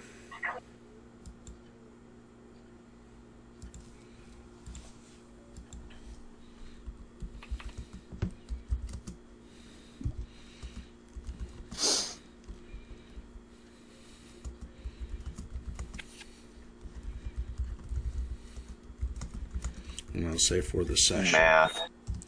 All right, so 350. I'll let Hero Lab handle all that nonsense for me. And then I'll pin it. So that'll give the total session experience. The only one that got some extra was 100 for Adalynd because she thought of the command on the one. And you now have found an Azlanti Ruin. Nice. And that's where we pick up beginning of next year. God, I can't believe it's end of the year. Wow, yeah. I mean, that's just like, yeah, it goes by fast. It does. But the good thing is we'll get some stuff sent out. Kim and I will do it Monday. Whoops. God dang it, I hate that thing. I'm not worried about it right now. Let me get out of the masking mode. The masking mode drives me nuts. Well, if you stay in it, then you kind of, you accidentally reveal something. You're like, oops. Oh, well. So do we have a tentative date for the next session, or do we want to wait a week before we do it? Do you want to start? Let me see. I know I'll get heck if I do it on New Year's weekend. God, I'll get hell. Smart man. I know better. That's just asking for injury, insult to injury. So let's figure that weekend. Let's see, what's the weekend after that? Is that the 5th? The 5th. Yeah. Yeah, the 5th. So let's figure the 5th is when we'll do it, and then the 19th. So I'll put that up there too. Let's see. So everybody's got that. And where's Discord? There it is. And hopefully over that time I'll get to play around a little bit because, let's see, Jan 5th and 19th. So, everybody sees the chat things. I've now created 2 different ones. The ROA Ruins of Azlant, I'd say keep for session things. So anything there, information updates. The Ruins of Azlant General, chat the living daylights out, talk to each other, have fun, put reams in there for all I care. But that way, then, if anybody needs anything, it makes it easier to go back and track. Okay. But yeah, wow. God. And you guys are just in the beginnings. This is... Oh, yeah. People have asked, a couple of you have asked, could this be a 2-year long? Yeah, it could. Depends on how far But you the want to adventure take path can be pretty beefy. Yeah. Yep. Bring it on. That's the way I like it. Hey, I'm fine with it. And I'm a believer most of the paths afterwards have things for higher levels. And that's something we've wanted to do in the other ones, but tell them, Max and Josh, we haven't gotten there yet. So that would be great if you guys wanted to, after this one kind of winds down at the end, you can take it further and do more. Because I've already done the chart for experience to go above 20th and advancement from there. So I have no problem if you guys want to go up to 30th level if you want to. Well, either way. Well, yes. Plus, I'm sure me and Max still want to finish the other thing too. Oh, I know. And I haven't forgotten that one. There's a Reign of Winter one that a couple of you haven't gotten in on that is doable. I mean, it's It's based in Elysian and other places, and basically they're trying to stop the Baba Yaga's great-granddaughter from turning the world into ice. Always fun. She's not a nice Sounds lady. cool. No, she is not. She makes, honestly, she almost makes the Ruin Lords look nice. Which, speaking of which, the new path has come out for the Ruin Lords. So, What? yeah. Oh yeah, I did hear about Return that. of the Ruin Lords, yep. Yeah. And they return. Is all I'm going to say. They return. They didn't die in the Cataclysm. The return of the risen Rune Lords. Mm-hmm. Yep. The revenge. The revenge.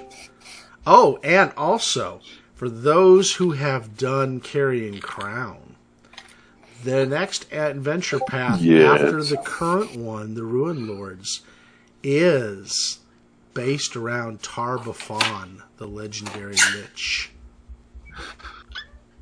and his return to humanity. To turn everybody into a big old undead planet. Ha ha ha ha. What? We already done kicked his ass. Oh, you kicked him off the planet. But he ain't gone. So. Dang. I'm sorry, Akisha. I was saying that the next adventure path after the one with the Return of the Ruin Lords sees Tar-Baphon, the legendary Lich, who fought the god, or Arodin, coming back and trying to take over the world. Oops. He fought the demigod Haya and got his butt kicked. Let's set the record straight. The demigod Haya. That's what Scott and you would love to believe. And you do, kinda. Oh, it hurts. So, all right, everybody. I would say have a very Merry Christmas. You'll see me post things up there and talk and chat. Go ahead.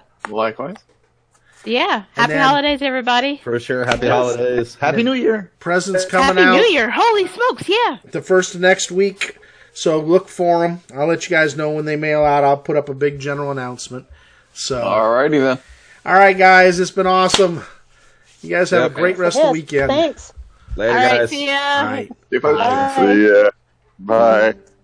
Bye. Hey, oh boy, my winner is here. Ice Walker shirt just came. Oh, sweet. For the holidays. I'm going